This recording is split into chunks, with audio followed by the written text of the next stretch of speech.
The only thing you can tell about him from the back of his car is that he's a better driver than you. Adam Carolla. Yeah, get it on. Got to get on. No choice to get on. Mandate. You get it on. Check in studio, everyone. You can listen to Dave Dameshek's podcast, -3 with Kevin Hinch, our old friend, and Extra Points with Sarah Tiana, our old friend, as well. Shek, so much to talk about. Oh, well, I know we do. And I just got to say right out of the gate, a week removed from Chris Loxamana's departure, you've changed, man. Yeah. All of a sudden now, Loxamana out, now you're getting Hollywood Walk of Fame and doing this, that, and the other with Kevin Costner. I was in a week ago, and your friendship has deepened in the last 7 days, right?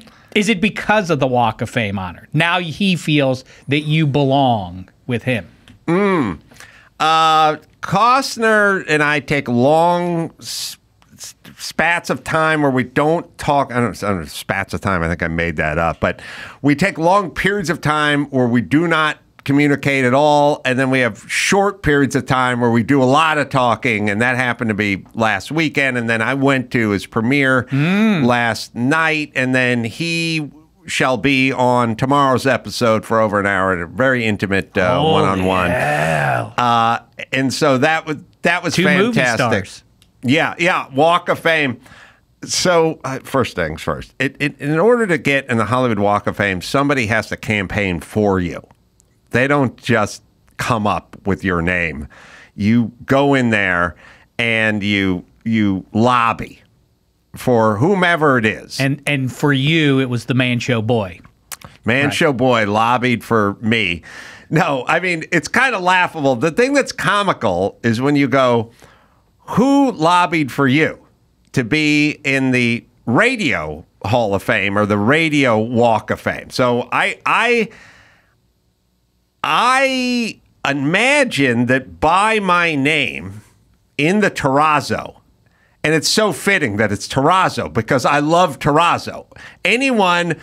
I walk through every airport in America like Rain Man, staring at the floor, mumbling about the terrazzo. This is good terrazzo. This is good terrazzo. That's bad terrazzo. That's good side coping terrazzo. It's like every airport in the world is a terrazzo jungle. Some do it better than others, but I just look at my feet and I stare at the beautiful terrazzo.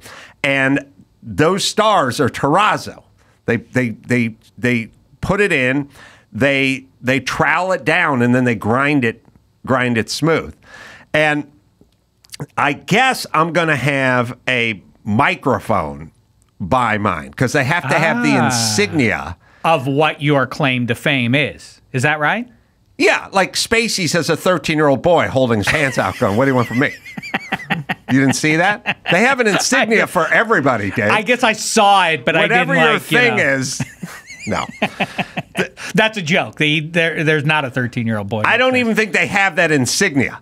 You know, the little copper Where do you brass. even come up with this kind of stuff? So I guess I am happy to say that I will be on the Walk of Fame for broadcasting, for radio. Awesome. And that's, of course, you're a legend. Right. You would be stunned by the people, the level of people in media and otherwise who come up to me and be like, boy, oh boy, I hear you. And I'm like, you heard me with Hench chopping up the Stanley Cup final? Like, nah. I like when you're in with Carolla, though. Boy, that guy's great. But it is a range of people that you would be surprised by politically or what their worldview is. Thank all of you who may be listening now. And so a fun game is when you go, all right, if somebody has to lobby for you to then join the Walk of Fame, and it takes a couple essays and a little persistence on your behalf. And then a fun game with me is go, okay, was it your dad? That's good, right? That's good, right? That's rich. That's funny, right? That's not going to be the answer. Was it your mom? Yeah. No. Was it your sister? No. This is all. These are insane premises. I didn't know civvies could do it. I assume it's somebody who's in the club. No, that campaigns for you. It is essentially, essentially a publicist for you and your Walk of Fame, but it could be anybody. It's a civilian. Why doesn't the cheese czar that Dawson submit Dameshek's name already? Can you do that? Well, an apple next to mine. It has to be within the realm of possibilities. You know what I mean? Okay, I got too big for my britches. You have to be able to make a case. You know, you don't have to. Sorry. But what I'm saying is in sports, you understand it doesn't work this way. But if it did translate into the Baseball Hall of Fame, a guy who never made the show, you couldn't lobby for that guy. And a guy who played 3 years, you couldn't lobby for that guy. I'm on the show right now, literally. Not you. I hear you. Okay, I get your I'm point, saying right. the guy would probably have to have, 9 to 13 years in the league, and he'd have to have more than 300 home runs or 250 home runs, like a batting average over 280 or something, like a Golden Glove or two. Then you start making. I spent a full year of my life on the Adam Carolla show. Ain't that the minimum standard? Well, it may be now.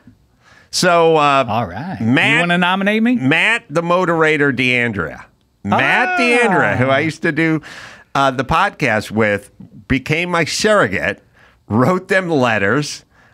Went down and saw them, demanded satisfaction, which I'm going to put on my list of things to do one day, is demand satisfaction. I've never done that. And as of a day or two ago, made it through. Muzzle tov, deserved, legitimately, not because I'm sitting next to you, one of the real iconic broadcasters of the last 30 years in our society. So good for you. Two, you love DeAndre for this, right? Right? What am I fun? You love him for doing that. You always have said DeAndre. I'm sorry. You always say people who don't like having their ass kissed have never had their ass kissed. You think this is great, right? This now puts him in higher esteem in your book, right? Yes, I would say it was a valiant effort, and it took a number of years. Like it took a little while. I remember him telling me about it like 2 years ago, and I was like, oh, don't bother with that. Like, who cares? Don't waste your time. There's a funny ad, actually. Joe Prano can go look at it or even pull it off the wall and bring it in. But when Jimmy made it onto the Walk of Fame. Jimmy who? I think D'Andrea did him too. Oh, is that right? Mm-hmm. He does it for everybody. No, I don't know how Jimmy got in. And by the way, I didn't ask, and I don't imagine with someone like Jimmy, someone need to lobby too hard for him, but he made it in, and I took out a full page in the Hollywood Reporter to congratulate Jimmy. And it's actually classy. It's a class move. And it's a reminder right now to Jimmy that one good turn deserves another, right? Well, I'm going to get Costner to bring me up now. Fair. You know what I mean? That makes sense. Now, Jimmy was he's a great guy. He's fine. Listen, if something happens, like if Costner rolls an ankle walking up onto the dais or something, then yeah, I'll get the golf cart and get Jimmy in there. I had a couple things for you. Hold on, about Joe. This. Did you find that ad, or are we just putting it up on the? We'll put it up on the screen. But yes, sorry. Continue. Well, you mentioned that Dameshek isn't eligible because he doesn't meet the minimum standard, and I agree with that. Mo Dameshek disagrees, and maybe this will light a fire under her to finally begin the campaign for Dameshek. Now, it's funny because we just saw the Stanley Cup awarded, and Connor McDavid, who is universally understood to be the best player in the game, has never won a Stanley Cup, and he now stands along with Dan Marino and Chaz Barkley and Barry Bonds as the greatest to never win a title in their sport. How about this, Adam Carolla? You now are going to be on the Walk of Fame. I'm going to give you some names here. Leonardo DiCaprio, not on that Walk of Fame. What? How about that? Get D'Andrea on that shit right now. He's a paisan. Oprah. No. The Rock. Better than all of them. The Rock. Both the actor and the movie. I think the second one is more offensive that's not on the Walk of Fame. You're right. Robert Downey Jr., Madonna, Beyonce, Taylor Swift, Prince, Brad Pitt, George Clooney, Denzel Washington. What Didn't about make that? it. None of them Wow. are on the Walk. Next question. Where specifically have they told you where you're going to be? No. I have no idea. You have, I don't know, a year and a half to work it out. So you can negotiate? Like, I really like this. That's my favorite restaurant when I'm there. I love to get the Hungarian food when I'm over there, so I'd love it to be on that block. I remember riding barefoot on a motorcycle in 1978. Like, I'd love to be there. My initial one was rejected.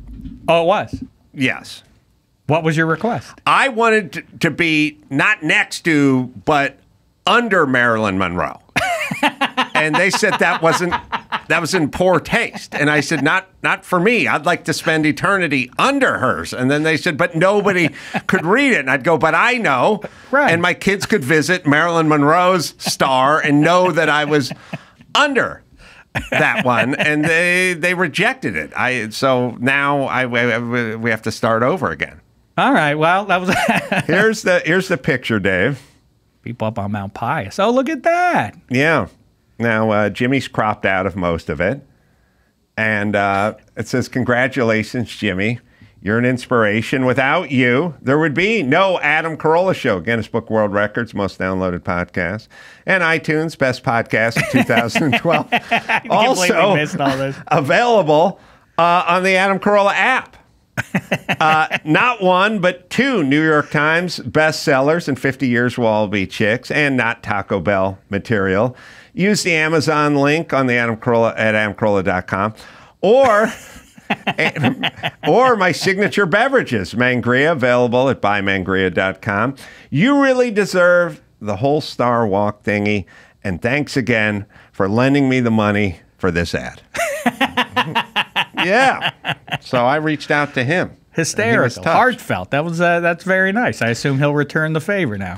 Shek, I'm uncomfortable talking about me this long without complaining about something that's innocuous. So can I bring something up? I'd like that. Can we get some rules of the road going, some etiquette? This has happened to me way more than once. I live on a side street up a hill in Malibu. Not too far up a hill, but up a hill. And I have enough driveway where I can park in the driveway. And the other day, I started to back out and saw a car was coming up the street. So I stopped because I saw the car coming up, so I just stopped. Uh-oh. And then the person stops. Oh, no. And then we look at each other. And and at this point, I'm done with semaphore on the hood of the fucking car with the flags. I've stopped. Just go. Go along your way. You are driving straight. Mm-hmm. I am backing up, and I'm not only backing up, I'm backing up and doing like a 3-point turn. You're going to have to wait there for a while if you'd like me to do what I'm doing. But I saw you, and the reason you know I saw you is because I stopped. So now I've stopped, and you've stopped, and now we're having some sort of Mexican standoff of stoppage. And I'm like, I'm just not going to move, and I wait. And the person's still sitting there. And then at some point, I take my hands off the wheel. I literally bring my hands up, and I just hold them in the air, and I look at the person and go, will you go? What is going on with you? Too much empathy. We have too much empathy now. We need more empathy in some areas. We lack it. We have too much. We need the spillover empathy to start affecting the areas of drought, of empathetic drought. Yes, this man, and you know what it is, Ace? It's exactly what we talked about a week ago with the people who try to make themselves feel better by the constant like, oh, hachoo, bless you. Hachoo, bless you again. Shut up. I don't need to keep saying thank you to you for saying bless you to me. Don't start standing ovations and keep on standing there and making me feel like a heel. It's the same thing. I now feel like a worse person because of those interactions because I'm like, just go. I see you. Thank you for stopping, but just go already, please. Well, maybe my fantasy is that they have a passenger in the car and the driver got a text from a close friend moments earlier saying, not quite done getting the house together for the surprise party. Could you buy us a few more minutes? Because some people drive that way, you know, where you're like, we're stopped. Okay, can we just agree that the person who's going in a straight line shall be the one who continues going in a straight line. This is a fine universal rule because, of course, the other side of it is the person who stops in the middle of the road because they don't know where they're going, or they just kind of miss their turn, so they want to loop back around and inconvenience everybody else because, of course, where they have to be is more important than the rest of us. But, of course, this is the Goldilocks thing of the other side is, no, you just go ahead like you're stopped in the middle of the road. And by the way, then I feel bad for the people that they're holding up on my behalf in my name because they're holding up people behind them because they're so empathetic. Screw. I saw you, I stopped, and now I'm waiting. You zooming past me is less than a second and a half. Or we can sit here. I had a person once stop, but they stopped close to me. And I just sat there for a long period of time, and they didn't move. And then I started backing up, and because I was like, all right, then fuck it, I'm just backing up. And they started honking, like, oh, you're going to hit me. It's like, well, you're blocking me. It is insane that here we are in Los Angeles, and almost no one knows how to drive. That's a scary process, and it should be something. If I heard one politician in Los Angeles just discuss traffic in any way, shape, or form, I would vote for them for the next 1,000 years. It's never discussed, which is a bizarre wiring. But all right. Speaking of that, we all need sirens. I pitched this to you 20 years ago. There should be a red siren. If you're a level 5 driver, you get to play by a different set of rules than the yellow siren driver. If your thing is spinning yellow, like you don't get to use the far left lane. I feel this way about DUIs. I'm a heavyweight. I forgot about this, right? But I'm going to pose a real question to you, Dave. Beer colored. I want you to be honest. Yes. All right. You have me. I'm a good drunk. I don't get handsy, and I don't throw down and get in fights with people. I'm solid. I'm solid. The great Mark Garagos, once, Mark Garagos did a show. He and I did a show in Florida. People kept throwing up shots of, God, it was tequila. They were throwing up, was it 18? 17. God damn it. What's the tequila? It's a 1781. I don't remember. I know what There's you're talking a really good about. Tequila. Yeah. Super smooth. Doesn't feel like you're doing a shot of tequila. And they 1871? Yeah. They kept throwing up shots, and we kept doing them. And me and Mark got blottoed. And then Mark proceeded to go to the green room, booted in the bathroom, and then passed out in the green room after eating pretzel bread with his fingernails. This is actual sound of Mark Garagos passed out. Or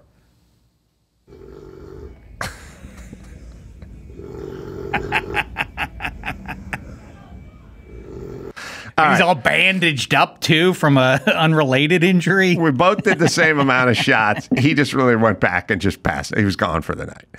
I did a second show alone. Wow. A stand-up show. Mark was like, I talked to him the next day. He never laughed so hard, but he's like, Don Julio, 1942. Sorry, Don. He was like, you went out and did another 90-minute show. I go, yeah. He goes, oh my God, I couldn't stand up back. I couldn't stand. I was like, how did you do it? I was like, well, I maintained. I drank a cup of coffee. I drank some water. I got my shit together, and I went out there and performed. I'm saying I'm a heavyweight. That's what I'm saying. In a way, I think this is, I know that people don't celebrate this in the 21st century, but that's a good quality I'm a heavyweight. Possess. Yeah. And I have been through 5 competitive driving schools and have professional racing license, right? Okay. So A, I can hold my booze, and B, I can throw a car around a racetrack. I have the physical skill. And then people would go, well, why should the rules be different for you? Well, I'll tell you why. A, I'm in the Platinum Club of taxpayers as well. That'd be helpful. But B, we really just want to know how you're going to perform on the road and how dangerous you're going to be. My mom could drink a glass and a half of champagne and not be over the legal limit, but insanely impaired on the road, right? I mean, God rest her soul. She's a queen. But you know what I'm saying? She would be much worse than me over the legal limit on the road because of my skill set and my tolerance for alcohol. And here's all I'm saying. I mean, it's plenty logical. Does anybody have any argument against that? They don't like it. And my argument is this. If you had your team for the Super Bowl, the Steelers, they were going to start in the Super Bowl. And someone came up and said, no. Your quarterback cannot start. But I'll give you a choice. You're going to have Adam's mom, totally sober, or Aaron Rodgers on 4 beers. Who you going with? And if the answer is Aaron Rodgers, then you've answered my question. I see. That's right. Okay. I'm going to go along with what you're illustrating here. Is Adam Carolla the driving equivalent of Aaron Rodgers QB? And I mean, listen, I'm going to go with it. I follow the larger Someone with a skill set. I got you. It makes all the sense in the world. All right. So I get the heavyweight designation next to the donor sticker on the license. Listen, these are the sorts of rules that would never be, that when people try to talk about, by the way, about government like is trying to control you and everybody's trying to control you, it's like, do you think the government is capable of that level of control? I agree with you, except that I know that realistically, they would never be able to have several levels of driver. That's what my pushback on, like, they're trying to control you like, they're not capable of controlling 350 million people on that level. Same thing with the driver. I think you're arguing against your point, which is they just set one number low and say it's universal for everybody. I guess it is, right. That there is something to that. The LCD, right. The lowest common denominator. Like, this keeps the most incompetent in good stead, in safe. That's exactly right, yes. All right, so back to me. You're right. Let me ask you this. Can I tell you, I had a moment. You ever been in an infrared sauna? No, I don't even know what the hell that is. There's saunas. Right. And then there's infrared saunas. Meaning what? The infrared sauna is not as hot physically. It's like 125 degrees versus 180 degrees. But it cooks you from the inside. And that's desirable. It's supposed to be therapeutic. So, and basically, all the stuff you don't want to do is supposed to be really good for you. I think everyone should have that conversation with their kids. Look, do whatever the fuck you want. You want chicken nuggets. You want to lay on a Barca lounger and watch TV. Like, whatever it is you want to do. Cold plunges, jump in a freezing lake feels like shit. Baking in a 200-degree sauna for 2 hours or an hour feels like hell. Like, all the stuff you don't want to do. Ribs taste delicious. Broccoli tastes terrible. Right. Everything you don't want to do, but understand every single thing you don't want to do is good for you, and everything you want to do is horrible for you. Now go forth and procreate. So I'm sitting there. I'm going to Costner's premiere and Horizon, and I'm going to walk the red carpet and do the whole thing. The infrared carpet. And I got. Can we say this too? I don't know. I noticed this. I don't know, Shek, where you come down on this, but the red carpet at Costner's thing is not a red carpet. It looks like chaparral. It's like it's beige brown. It looks like the Old West. You know what I mean? And they're doing that now. They're doing the themed carpet. If it's a golfing movie, it's green now. It's not the red carpet. I don't like it. Get back to red carpet. I'm with you. Yeah, it's your iced tea. It's passion fruit iced tea. Right. It wasn't broke. Right. All right. We believe in nomenclature and abiding by. I got a full day of work here. Then I'm going to hustle it back to Malibu. Get into a Mexican standoff my driveway with the guys trying to get down the hill. And then I got to get it together and get to the Costner thing, right? But I decide I can do like a 10-minute quick shadow boxy workout and then 20-minute sauna to just say I've done something. And then I'm just going to go drink and eat sliders all night, at the after party at SCK. Fine. But I'm going to get in something. I get into the sauna and I bake for like 20, 25 minutes. It was like the infrared sauna. Then I jump out and I realize I got about 10 minutes before the Uber picks me up. It's taking me to Westwood to go do the thing. I then get up. I rinse off in the shower real fast. I'm sweating profusely. Do it. Just a quick rinse. Get out. Towel myself off. put my dress shirt on, put my slacks on, dress shoes, and I notice I'm not done sweating by a long shot. I'm 45 minutes from the moment my workout ends. I build it in now. I understand. I'm wearing a white shirt with no undershirt. I go right through it. It becomes clear. And the whole chest becomes completely clear, and I won't stop. And you and me are hirsutes, so when that happens, you can see the curly hairs hiding underneath there. And I'm like, all I got time for right now is to jump in this Uber and go off to this thing, to walk the red carpet. And my shirt, which is an all-white shirt with no undershirt under it, literally looks clear. Now, I took my jacket and I sucked it over the titty sweat, which is what we're looking at right now. But I was sweating so profusely, I took the but the vent from the back of the Uber was on the ceiling of an SUV, the roof of the SUV, and I started pointing it right at my chest. And then I took the passenger one and I pointed. You guys tell me if you find this to be poor etiquette. It's a Uber Black or it's a big SUV. It's perfectly clean. It's perfectly new. It's perfectly nice. I'm sitting in the back, leather everywhere. I got the air. I'm turning the air, cranking the air all the way up to get the titty sweat dry. And at some point, I say to the guy, "Do you have a Kleenex?" And he goes, "No." And I thought, shouldn't there be, okay, if you run Uber, shouldn't there just be a kind of a basic, like if you have a fishing boat, there needs to be a first aid kit on it. You just can't set sail without at least some Band-Aids and Bactine, like some gauze or like something, like a bare minimum. I don't need Lavoris. I don't need aftershave, but just a Kleenex. Just on the off chance the guy in the back wants to wipe his glasses or has a sneeze attack or seasonal allergies or something. No Kleenex. Just be something you throw in your car if this, in fact, is what you do for a living. Yes, if you wish to call yourself a Uber Black driver, now you got to have those Kleenex. But I don't know, and I'm sure I'm quite sure you did. I'm wondering if your pal Kevin Costner was as charmed by you telling him that story because, of course, he was in the back of a limo making time with Sean Young, half nude, 30 years ago, and now you're on the way to another movie of Kevin Costner's half nude. Yeah. Right? Yeah, well, sweated through. That's an act of redundancy. I love when that kind of stuff happens. So, pretty good. Then a bizarre moment. We'll bring up DFG in a second. No Way Out. Great movie. I agree. Will you tell him that I think that that's a great movie? We'll talk off the air. We have a certain kind of relationship, David. Then I was on my show the day before talking about President Camacho and talking about oh God, I'll think of his name. We did a mashup. I don't know, I could show it to you or not or whatever, but it was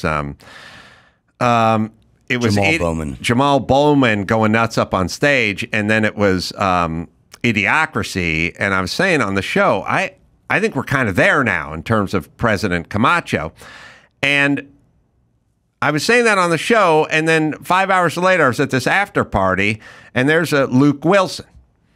So then I see Luke Wilson, who was in the movie as well, and I went and started talking. I said, I was just talking about Idiocracy, and it's like I feel like most of the stuff Mike Judge predicted in Idiocracy from 16, 18 years ago, it's kind of coming true now. And so we had a nice conversation. He was a perfectly nice guy, and then he introduced me to his mom, and his mom has Owen Wilson's nose. His mom has the penis nose.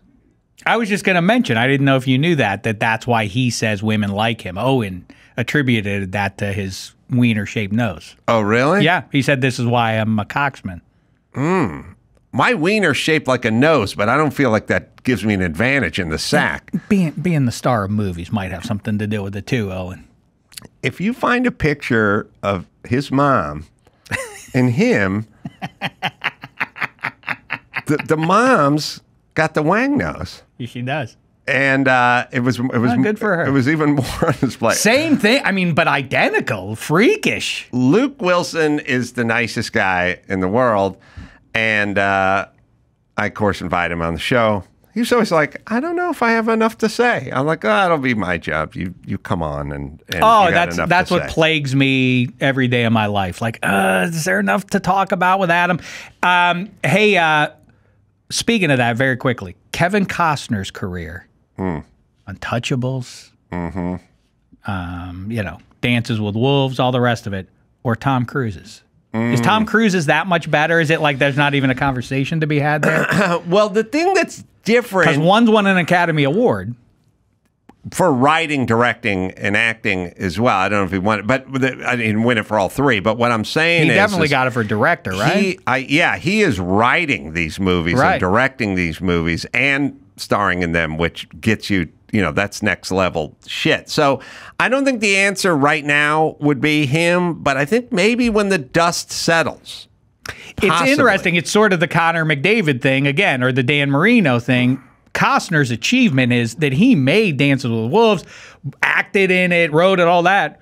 Tom Cruise never has won an Academy Award, but you must admire the fact in the 21st century, especially when most people are doing CGI stuff. Do you watch his movies? Do you watch those Mission Impossible, Ghost Protocols, everything else?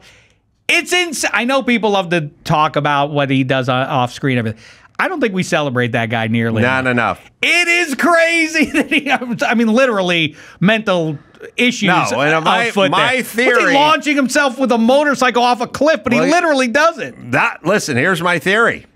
There used to be a lot of whispers and innuendo. Is he gay? Is he gay? Not since he rode that motorcycle off a cliff. No gay guy ever. He shut everyone up fast. As soon as he got inverted in an F-16, everyone went, not gay. But I mean, it's insane. No one rides a Yamaha off a cliff. You ever talk to a gay couple and go like, oh, well, Steve wants to go ride his Yamaha off another cliff, and I want to have a me day. Nope, not gay. I wanted the spa day, but no. He wants to ride a Yamaha off a cliff. There used to be rumors swirling. Done. Ever since he started doing crazy stunts. True. Done. All right, DFG is out there. Well, I guess we could talk to him for a second. More range, everyone. I'm going to be in Levittown at Governor's this Friday and Saturday. And guess who called Mike August and said he wants to come out Friday and watch the show? Who? Bill O'Reilly. What? That's a crazy call, right? That is very strange. I guess that's his hometown club or something, or he's out there or whatever. So come on out. Still a couple tickets left. Say hi. Maybe I'll get Bill up on Bill stage. O'Reilly. Yeah. All right. DFG. See how many tequila shots he can do. Is out there. I think, let's see. Should we take a quick break, Joe, and bring out DFG? All right. Why don't we do that? We'll take a quick break. Come back with the DFG. And, well, no, I think we'll bring him up in this segment. Sorry. Frat Guy? Oh, hey, what's up, Abe? What's going on, dude? Yeah, man. Yeah. Hell yeah. Always great to talk to you. It's all good, dude. Hey, I heard you were on a podcast today, and you were thinking about leaving L.A. Oh, yeah. Yeah, I got to leave L.A. I can't stand it anymore. I wanted to pitch you an idea. You and me go around checking, and Shaq can come too. Check out cool places for you to live. And it's like Goldilocks. Like, this place is too hot. This place is too cold. And we go until you find the perfect place for you. It's a great idea for a show. Would that be like for Netflix or something? Yeah, we travel around to find a cool new town for a dude like you. And at night, we can tap chicks and get fucked up. Well, you know, DFG, my criteria, and Shaq, you'll be interested in this too, and it didn't used to exist in the past, but it exists now. If your town has a P.F. Chang's, a Spearmint Rhino, and a Top Golf, then it's a potential town I could move to. And people say, well, you don't even golf. Why do you need a Top Golf? Oh, no, that's just a level of sophistication and maturity and infrastructure. It tells you something about the town, right? Yes, I don't golf. I like to know there's a Top Golf there because it can support a Top Golf. Does it need to have a museum to house the great works of art from the community? No. I need Okay. P.F. Chang's, Okay. Top Golf, and Spearmint Rhino. Spearmint Rhino shows it's not getting over its skis, with all highfalutin Top Golf and P.F. Chang's and whatnot. You know what I mean? So if your town has those 3 franchises, it's on my list. This is a good idea for a show, though, that Mav is floating here. I've heard worse ideas. You always love to talk about who's riding shotgun. I can't imagine a better guy riding shotgun with Ace Carolla than the DFG. What do you think? And Mav, imagine that. Him playing yeah. the irony of him playing the goose to your Mav, though, is interesting. That is ironic. All right, Mav, we're going to play a little JV or all balls, right? I think Sheck won last time. I always win. All right, we got an intro. If something's bushy, he'll make the call. So now it's time for JV or all balls. Well, wait, hold on. Before we begin, dude, are you going to move in the United States, or are you considering other countries like Hungary or Africa? While I enjoy the African cuisine, I think I'm going to stay stateside. Then, what about like Florida, Texas, Arizona, bro? Those states are played out. What are you thinking? Dude, I'm all about. I like North Carolina. Yeah, a lot of people are happy there. I think. What's Costner think? Costner is in like Ventura, Oxnard area here. Oh, I assumed he has like a some big sky country he's got ranch. the Colorado. Right, that's the ranch. Yeah, that's in Colorado. All right, DFG, Okay. give us our first one. All right, the first one. Clarence Thomas, the Supreme Court Justice, him being heavily into pornography. Now, is this something that is true? Is there evidence of this? Hell yeah, he admits it himself. Oh, really? Yeah, all you have to do is Google it. Clarence Thomas, the Supreme Court Justice, is on the record as saying, yeah, big fan of pornography. Or but people know that he's always watching porn. He loves to beat off. Oh, he does. Okay. Well, didn't he, when he Yes, that was his entree series, to society, to us knowing who he was the whole pubic hair on the Coke can. Right. Yeah, there was pube on the Coke can with Anita, I can't remember her name, but something. Hill. Anita Hill, right? Yep. That always felt weird to me. It's like a weird come-on thing. Like, I'm going to put a pube on a Coke can. I feel there are more effective ways to get in a woman's pants. Have you ever tried that line? Try the pube on the Coke can? No, because nowadays a lot of people do not have pubes. Oh, right, like Ashley. Yeah. The ex-girlfriend says he was a binge drinker and had a porn fetish in the 80s. Yeah, I don't know who. Well, first off, how many dudes aren't into porn? I think that'd be a faster way to tally up American males. You know, the red flag for me with that is that his girlfriend knows that he was a feverish masturbator. Like, isn't that something that you sort of silo from the girlfriend? Yeah, it doesn't. Come on down for dinner. I'm masturbating. Be there in a second. Like you, why would she know that? Yeah. It seems like a certain amount of cunning is missing in your life. All right, but the question is it JV that he has a porn addiction, is what you're saying? Or all balls? But two things. It's a Supreme Court justice, and that is a huge thing there. And the other thing is, if he has all these ladies, why aren't they masturbating him? And then it comes down to the age-old question: is if she's doing it, do we call it masturbating? All right. I thought we solved that just a week ago. I thought we got into it too. I'm going to say all balls. I'm going JV. He just telegraphed where he's going on this one. Because he mentioned the Supreme Court justice aspect, which leads me to believe that Mav, because he's pre-law. Is that right? Is he pre? I don't remember what his major. He's a communications major. That's right. Either way, he knows enough to read about it, and he probably knows that Clarence Thomas probably votes against liberal use of pornography. Exactly. JB, the dude should be pounding his gavel, not his meat. Wow, man. It makes so much sense to hear you say it, you know? It's undignified. He's a Supreme Court justice, and all he's doing is talking about watching porn and beating his meat. Yeah, it's not dignified. You're right. All right, I'm all over he's one talking already. about. The next one is DJ/rave culture. You know, the dudes who dance to music. But the DJs who make a shit ton of money. I hate those. I hate them.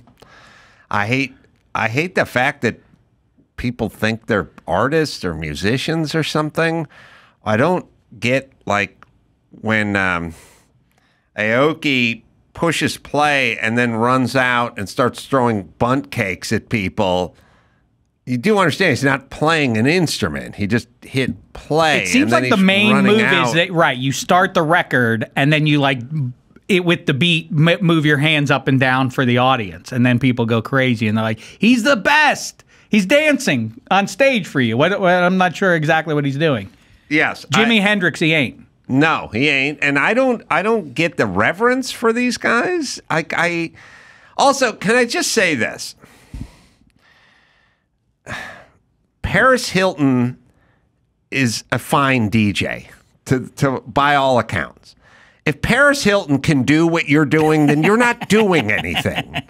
Do you know what I mean? Like, you couldn't be like, listen, I was booked for vehicular manslaughter, and I'm in a lot of trouble in the city of Glendale. I was going to hire Mark Garrigus, but I decided to get Paris Hilton instead. Like, would anyone do that? And then if Paris Hilton could come up and present a better, more cogent legal strategy than Garrigus should kill himself. That's all I'm saying. All DJs out there, understand Paris Hilton can do what you do. If the some hotel, the Wynn Hotel in Vegas pays her $30,000, she will fly out there with her teacup poodle and push the button the same way you do. And everyone will jump up and down. Well, it's this, the example I always use is, despite the line of Matt Damon in the poker movie about, why is it the same five guys always at the World Series of Poker finalist table? It's like, that's a good line. It's not the reality. Schnooks just show up at the World Series of Poker and somehow wend their way through to the finals and are playing for $1 million. Like, that undermines what you would call a sport. Nobody did that in the Stanley Cup final. Like, the goalie was hurt, so they just took somebody from the stand. Couldn't tell the difference. Yeah, you can't do that. All right, I say JV. I hate DJs. I hate them. I'm going to go, but it's the DJ that he's talking about, so I'm going JV too. Dude, I literally have more respect for a dude playing Quidditch in the park. JV, they are nerds, straight up, bro. All right, good. Good for you. Do people play Quidditch? Think that rave culture is what made Moose gay. Wait a minute, you say that made Moose gay? When he started doing the pacifier, Pucci's uncle got him into that. Oh, the pacifier? He always had the pacifier like a baby, and it led to an oral fixation. I didn't know that. Did you know Moose, Ace? Did you know Moose was fully out? I didn't know Moose was gay. No. I had an inkling based on some of the anecdotes. You hear people talk, but you don't believe it. So he's just out and about now, living his true self life, huh, Mav? Yeah, he was the president of the San Francisco Jacks. It's a group of dudes who like to get together and have a circle jerk. Oh, Mav, didn't we call them once? Hell yeah. We called the San Francisco Jacks. You know, they got a hotline And a number. voicemail saying that they're a bunch of dudes who like to sit around and, like, you can beat your meat, but there's no butt play. Right, because rules are rules. It seems like a weird They thing to say make that on the rule. answering machine message. I don't know if we have the. I swear to God, Dawson, there is a recording of us calling the San Francisco Jacks with Mav like 4.5 years ago. That's an actual organization.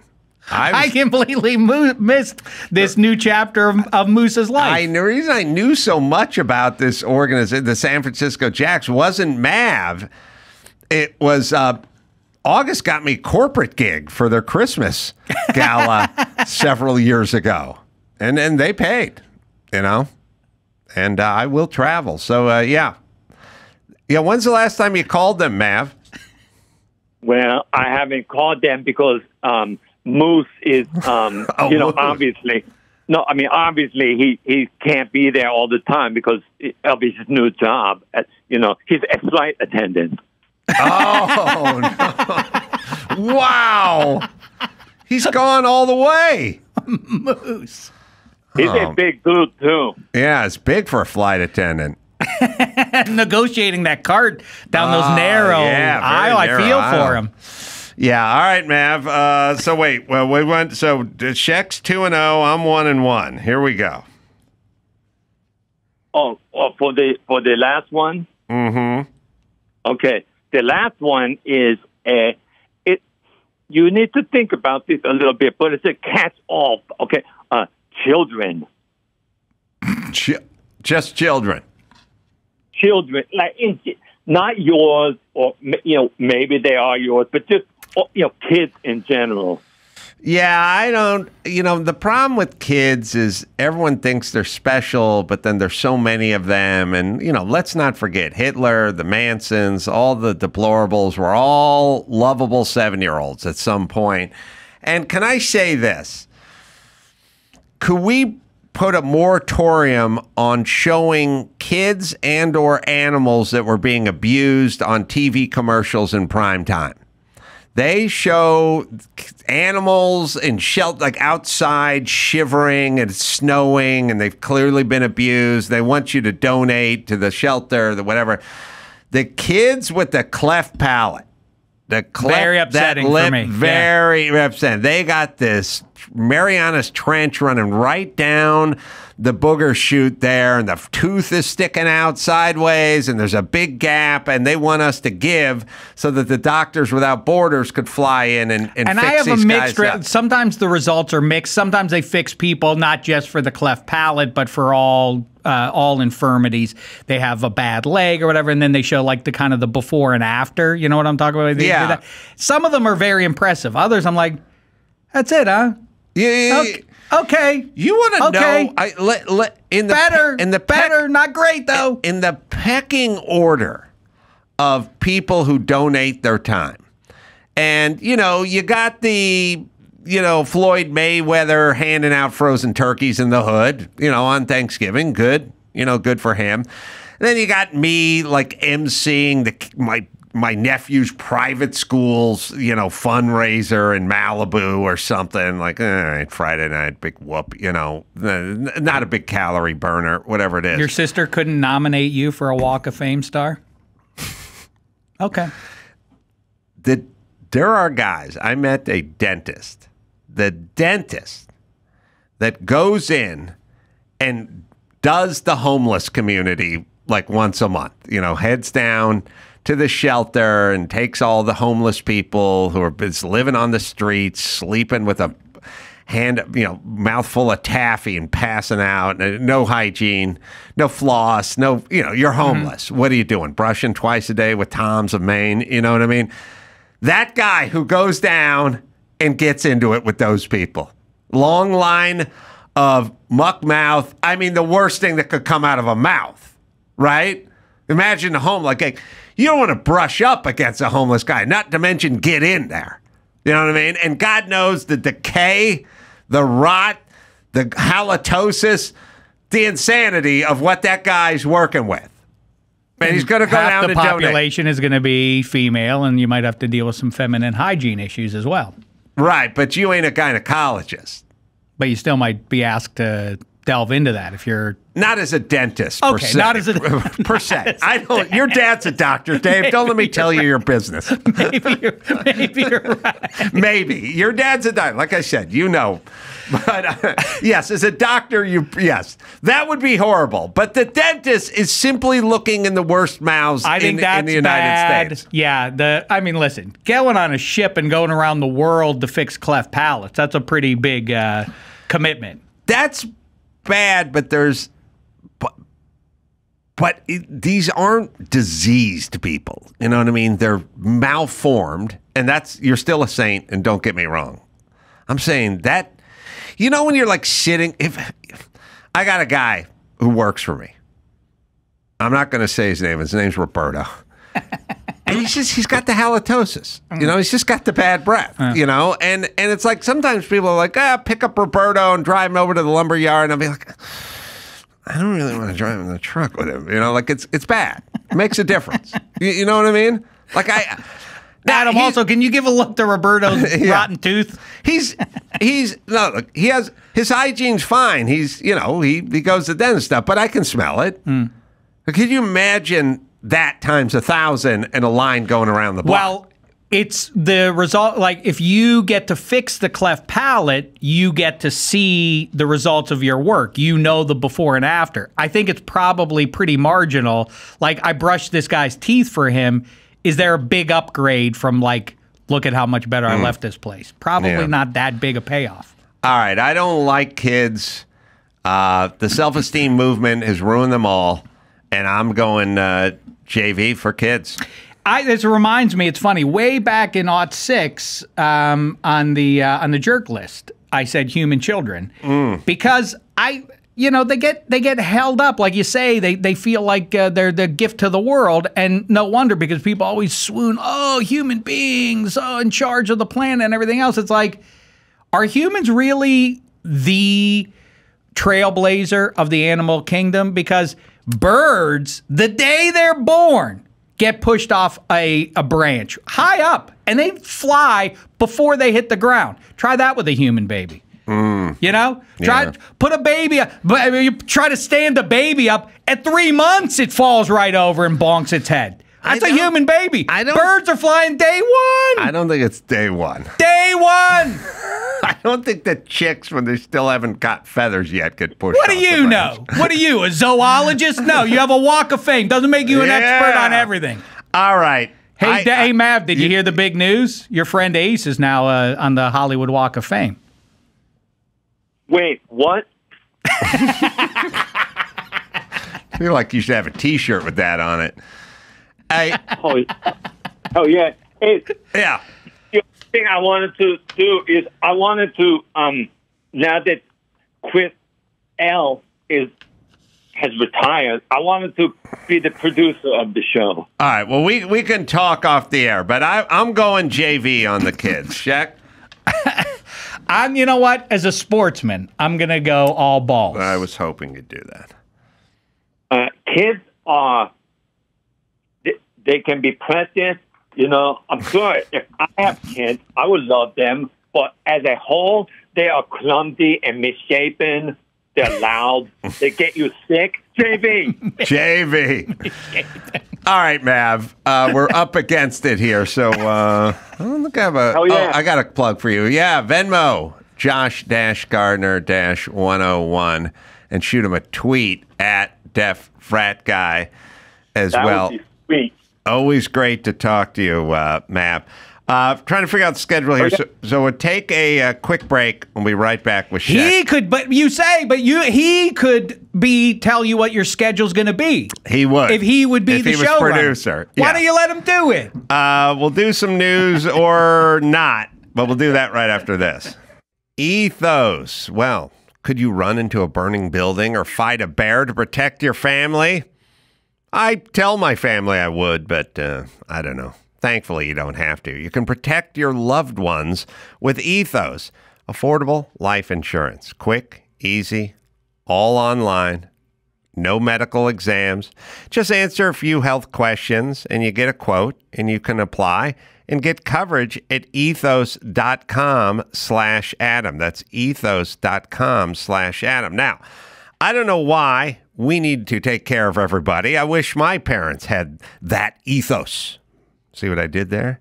But they didn't. But you're responsible and you take care of people and you understand that part of being a responsible adult in this man's universe is getting life insurance. And if you're going to get life insurance, you do it with Ethos. See your rate in minutes. Term life policies start as low as $10 a month. And by the way, get some extra of that, boys, after you do it back at the house. Personalized coverage to your family's needs, like helping your kids through college, your spouse with the mortgage, and more. Affordable options from 10 to 30 years of coverage. That's all you do with Ethos. Am I right, Dawson? Protect your family today. Get up to $2 million in term life insurance coverage in 10 minutes with Ethos.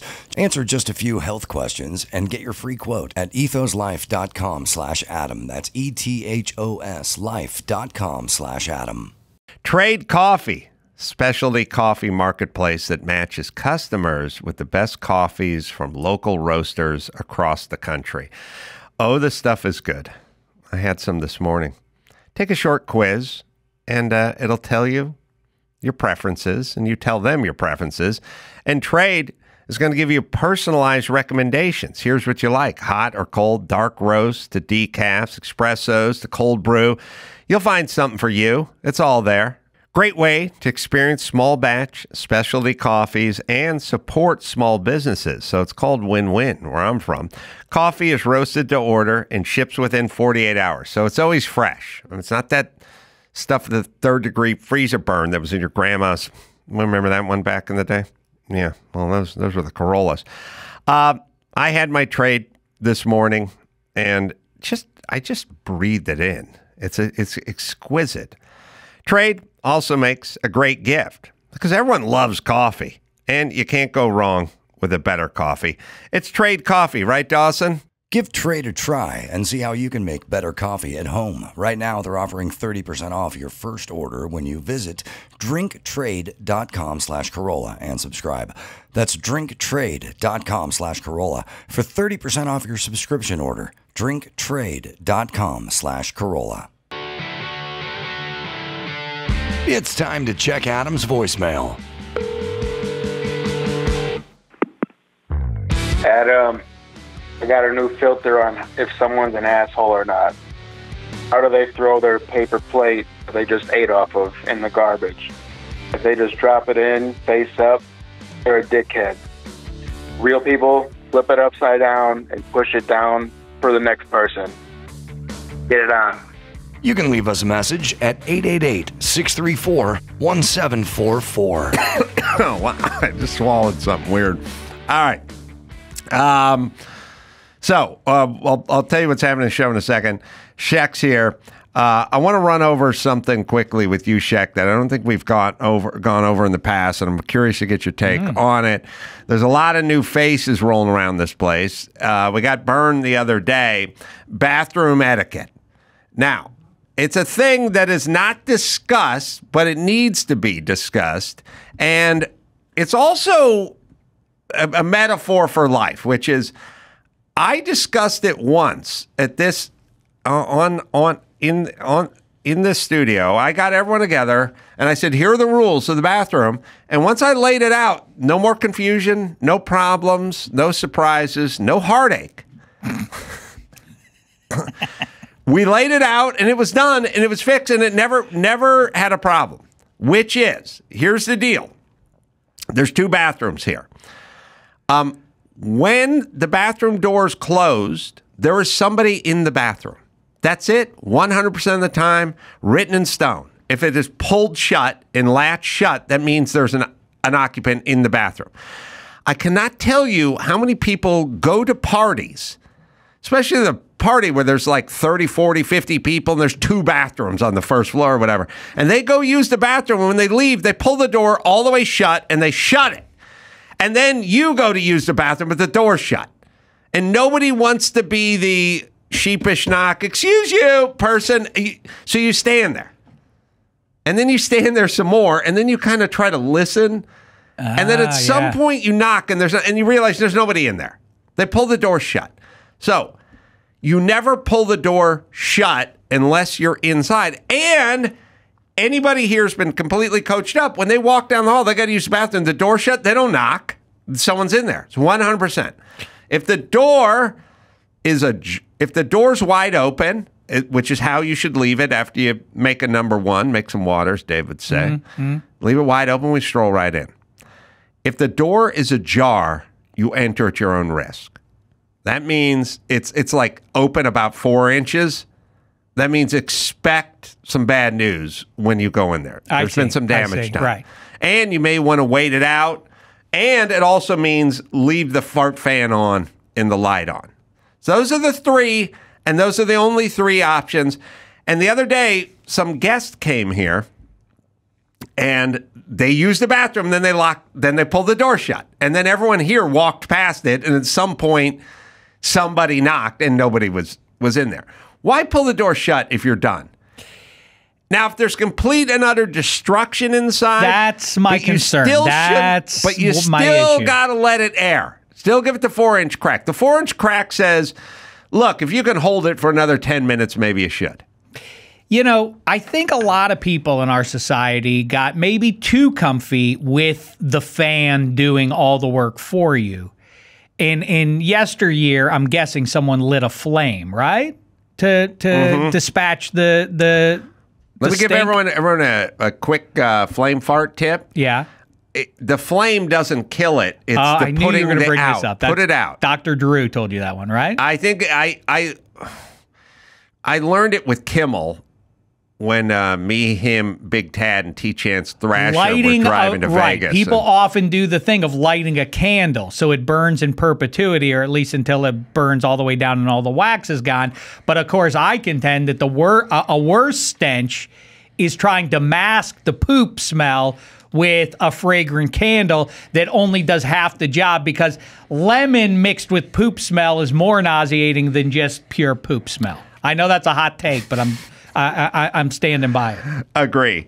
All right. Our author now, Ramin Setoodeh, is zooming in. He's got a book out, Apprentice in Wonderland, How Donald Trump and Mark Burnett Took America Through the Looking Glass. It's available wherever you find finer books. And he says he got access to Trump more than any other journalist since he's left the White House, and has many revelations about the Donald. So good to see you, Ramin. All right. I don't think he's maybe mic not on, perhaps. Possible. Can tell he's trying. Okay. I can't hear. I don't think he can hear us. I can hear you guys now. Oh, there you go. Hey, how's it going? Good. Hi, how are you? Good. Tell us about the book. Hey, thank you for having me. The book is called Apprentice in Wonderland. I spent the last 2.5 years working on it. I interviewed Donald Trump 6 times for it. And it really looks into his psyche and who he is, what he's like. And I know, Adam, you were on The Apprentice with him. You had a very infamous season with all the contestants, and you opted to leave as the head of your project manager. This really develops sort of an argument about who Donald Trump is and what drives him, what he's interested in, which is fame. Well, I said I got jobbed on my season. I got hosed, basically, during the But Apprentice. you opted out. It was your decision. It wasn't like they got rid of you, right? Yeah. Oh, I said, as I recall, I've never gone back and watched an episode. I don't even know where they are, but I went back. It is weird. I watched St. Elmo's Fire the other night for the 33rd time, but wow. I would never watch an episode of me on Apprentice. All right, I'll be fast. I I had Michael Andretti of the Andretti race car team on my team. They were doing a bit where they had to sell a Pontiac. When they do the reveal, you have 20 seconds to figure out who's going to be the team captain. So then Trump gets up there and he goes, "We're selling a car," and everyone looks at Michael Andretti and goes, "Okay, you're the car. You're an Andretti. I'm ironically a Carolla, which is a crappy car, but you're Mario Andretti. So you're the guy. You're the team leader." And Michael Andretti just looks at everyone and goes, "I don't want to do it."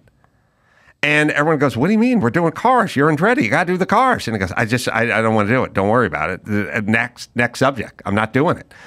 Now, what we didn't know at the time is he had a deal with Honda, his sponsorship. Honda made the Indy Motors or whatever in his Indy team. So he's like, "I can't do Pontiac. That's the competition," or whatever it is. So then everyone looked at me and said, "Well, you're the second car guy." And I said, "Fine, I'll do it." And then I did it. And during the briefing, they give you the off-camera lowdown. I'm boring you, Ramin, but maybe stuff you didn't know. No, you're not. This is interesting because I heard about this. I actually talked to Clay Aiken for my book, and he told me all about this. And he said that Marco was originally supposed to be on. Oh, yeah. He had to drop out at the last minute. Yeah. Marco Andretti, not Polo. So they then said during the unfilmed part, where they give you a breakdown. They go, "Look, here's what we're going to do. You get a Pontiac G6, you give a whole breakdown on the car, you do a presentation on it, or whatever." And then the guy said, "Do a Steve Jobs type presentation." And I was like, I'm not a computer guy. I'm not an Apple guy. I'm not an anything guy. I was like, I kind of know who Steve Jobs is. Do a Steve Jobs presentation. That's what it's going to be like, but you're doing it with a Pontiac. I said, okay.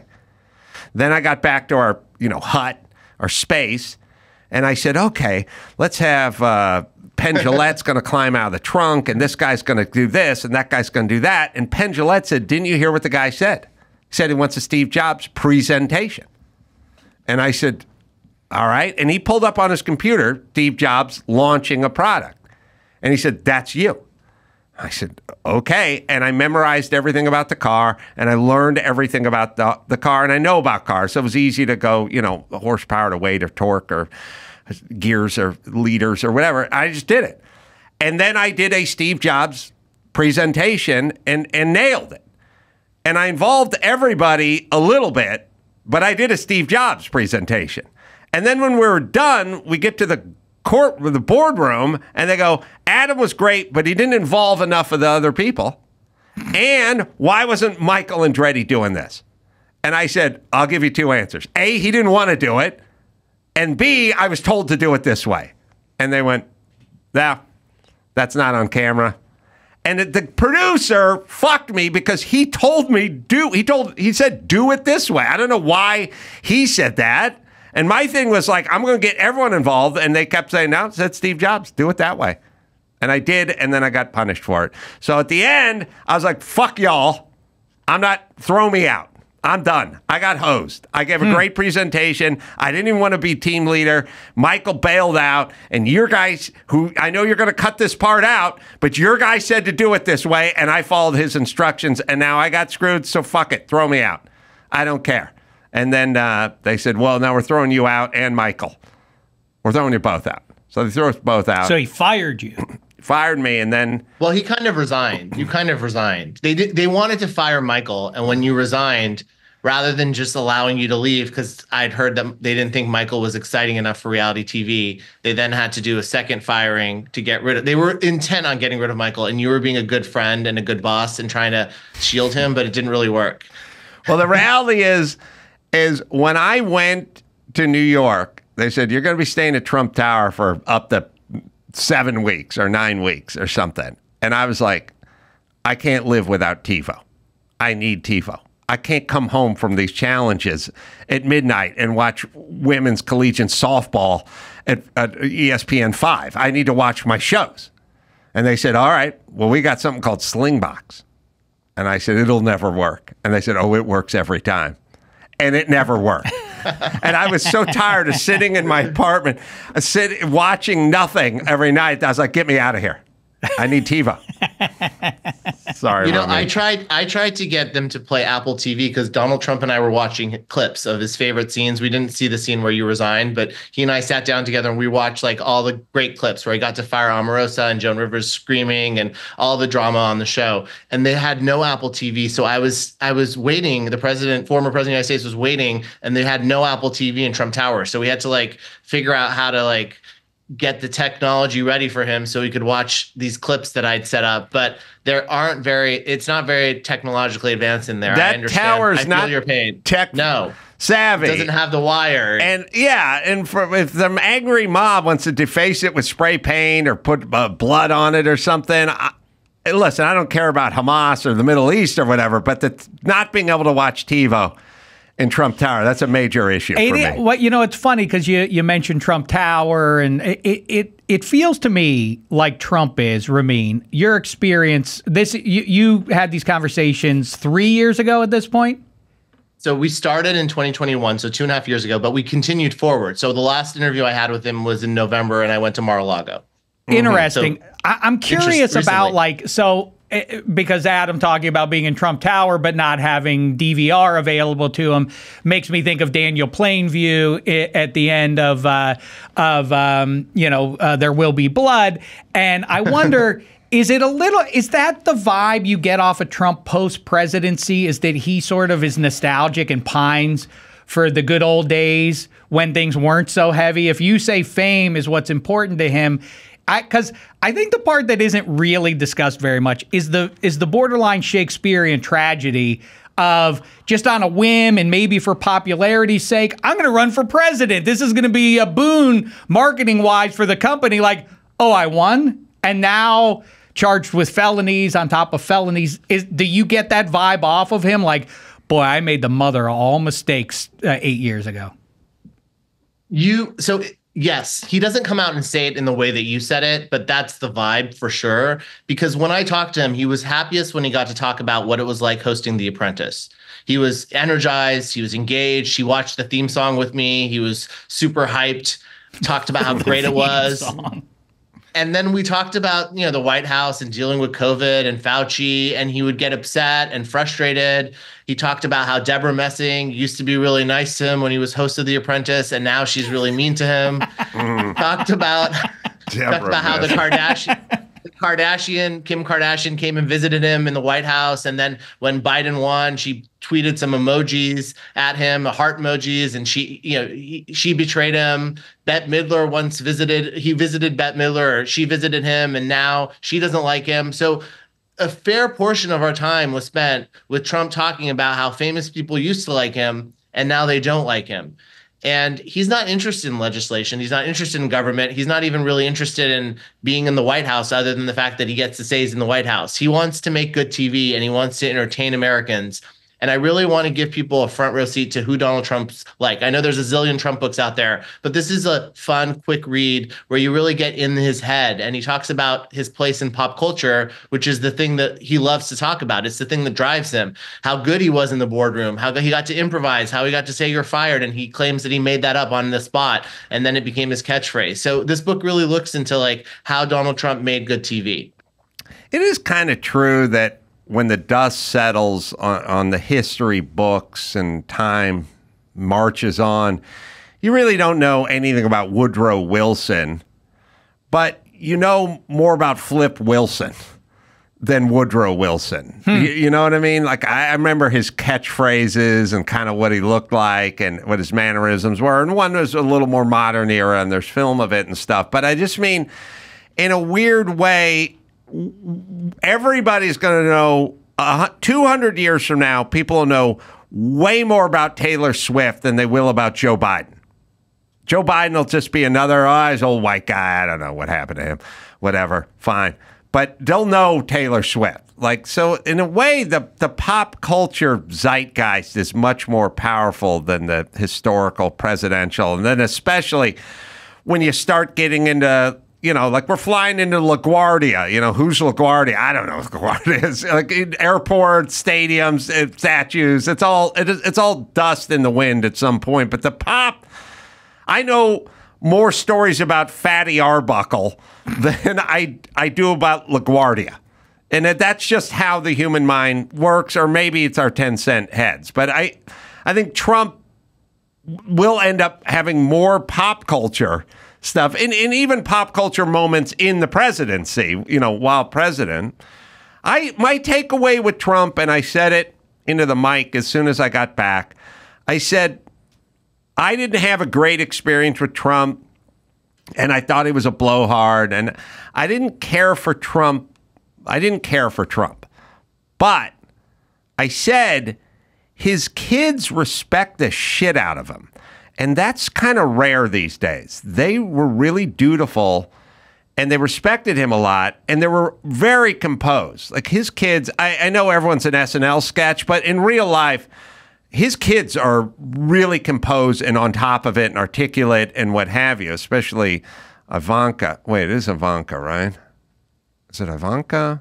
Mm-hmm. Who's his wife? It's his wife's. No, Melania and Ivanka. Ivana was the previous wife. Ivanka's like really sharp, super composed, and like she walks in a room and then sits down and starts talking, and you're like, holy shit. She's sort of Megyn Kelly-esque, agree or disagree, but command over the English language, presence, composure's not like a hair out of, and it looks like she's reading off a teleprompter when she's just free-forming it. And I was like, his kids respect him and they like him, and I'll give him that, because I know a lot of people who are great guys, but they haven't talked to their adult children in 4 years or something. And I go, something's wrong with that guy. Something's equally up with the adult that doesn't talk to their adult kids. So that was my take. You can chime in now, Ramin. Well, I think that Ivanka clearly is his favorite. He talked about Ivanka. I asked him actually which of your kids was best on The Apprentice, and he wouldn't say. And then he said Ivanka was great. Yeah, she was great. But I also think Ivanka loved the show because she was not known. She didn't have a job, right? She wasn't working for anyone. And so she got to be on the show. She got to launch her jewelry line, her shoe line. She became a fashion, mogul, had all this stuff, out in the stores, which then they had to recall when he became president. And so they were really close. It's interesting because they were really close when he was host of The Apprentice, and maybe not so much now, given all the backlash and all the tension and all the stress that was put on the family when their father became president.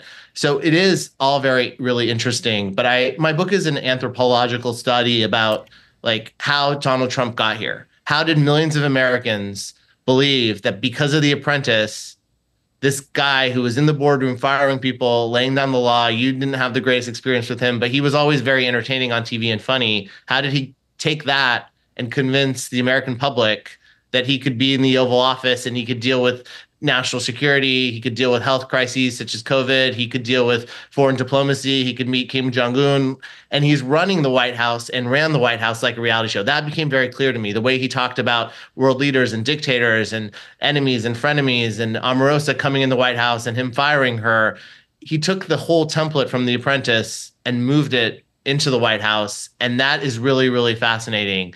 And the fact that he was able to do that, I think history will look back and look at this first reality TV president that we had and talk about how important pop culture is and how powerful it is in storytelling. Well, I'm going to write in Tom Bergeron this year because he ran a tight ship. I did Dancing with the Stars. I got no beef with that. He's Canadian, so I'm not sure if we could vet him, but Bergeron and Hollywood Squares. Right? Sweet guy. Great show. Great there. All the contestants had a wonderful experience with Bergeron. If you want to know how Trump won the White House, I've said it a few times, but I'll be quick about it. He does a thing. He did it to me. He did it when we did Marriage Ref together, the Seinfeld produced show. Tom Papa hosts. He came up to me in the green room. I, and Gloria Stefan on that day, and he told me this episode was going to be number one, and it was going to be the best episode they ever had, and it was going to crush in the ratings. And I was backstage kind of going, why? I mean, it's me, it's Gloria Stefan, it's you. I don't know. This is pre-Trump. Trump was out there, but it wasn't Trump, obviously. And he put his hand on my back, he slapped me on the back, and he goes, you check those ratings tomorrow. I guarantee we're number one. We're going to crush it all. and this is going to be awesome. And we like walked out. And for the first time, really, in my whole adult life, I felt good. Like I stood up a little straighter and I went, maybe we are number one. Maybe we are going to do this. Vibes over facts. Yeah, That's what it is, right? I was like, I feel good. I feel good. And I feel, yeah, why can't we be number one? Keep saying that my worldview is what's going to be. And if you say it enough, people don't fact check you. Don't go back the next day and say, so were we not? Was it the best rated show ever? People just assume that it wasn't. They roll forward with it. And I knew it wasn't, but I felt good for that moment. And that's what it is. And I think the other side talking a lot about, it's systemic racism and, how, the poverty and how we're oppressing this. And people get bummed out and they just go, fuck it. I want to be number one again. If we're number one or not, I don't care. Put it on a hat. He doesn't let facts get in the way of what he wants to say, right? And that's why he's such a great reality star. Well, but let's be fair. Joe Biden is a pathological liar as well. I mean, Joe Biden lies his ass off constantly about everything, or maybe he's diminished, but everyone does a Trump, lie. Biden lies all day, every fucking day about everything. So just to be even-handed. I mean, let's not forget Biden is a huge liar and gets caught all the time. I didn't interview Biden, so I can't really speak to Biden, but the thing about Trump that's interesting, and the rating story that was really interesting, is that he is so driven by ratings, and it's an extension of the ratings, become poll numbers, and to the point earlier that he kind of got convinced to run for president because he had good polling, and then said he'd run, and then he ended up winning, and he's now in the White House, and it's not really what he's good at. Right? He's good at being in a boardroom, having editors rearrange his words, getting to be funny, getting people to like him, saying you're fired, having people cheer for him. And so when you take away the reality TV, he's still creating his own reality, right? He has these lines that he says, he creates his own whatever it wants. We're number one, we're number one, we're number one, makes people feel good. But it is all sort of about the personality that he developed on that show. Well, much of who he is on the White House is the personality he developed on the show. And that was what was interesting to me, spending time with him. I got to see that he hadn't changed. I'd interviewed him before he was on The Apprentice. And then, he went to the White House and came back and we spent a lot of time together, and he hadn't changed. He was still really invested in pop culture and being at the center of the conversation when it came to pop culture. I would take, by the way, I don't think we should wholesalely dismiss somebody who wants to run the state or the city or the country like a business. I'm not saying that's what we're saying Trump is doing, but what I'm saying is, like, in general, I've said it for a million years. I want some business guy running, like we had Rick Caruso run for governor out here, I should say mayor of Los Angeles. Rick Caruso is a very successful developer, does commercial real estate, does the Grove. His places are clean and orderly and secure, and you'd let your kids run around there. And when it came time to vote for mayor, I was like, get Rick Caruso in here and let's clean up this goddamn piece of shit town we're living in with homeless and garbage everywhere. And I was like, he's not a politician.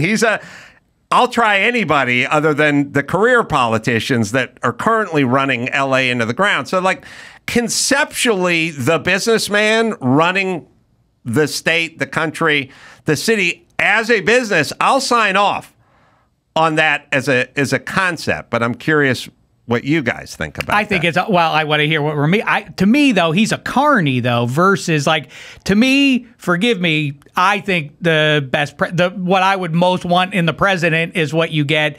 Never be less than the second smartest person in every room you walk into. That's what Obama and Bill Clinton were. We're always the smartest guy, or at worst, the second smartest person in every room they went into.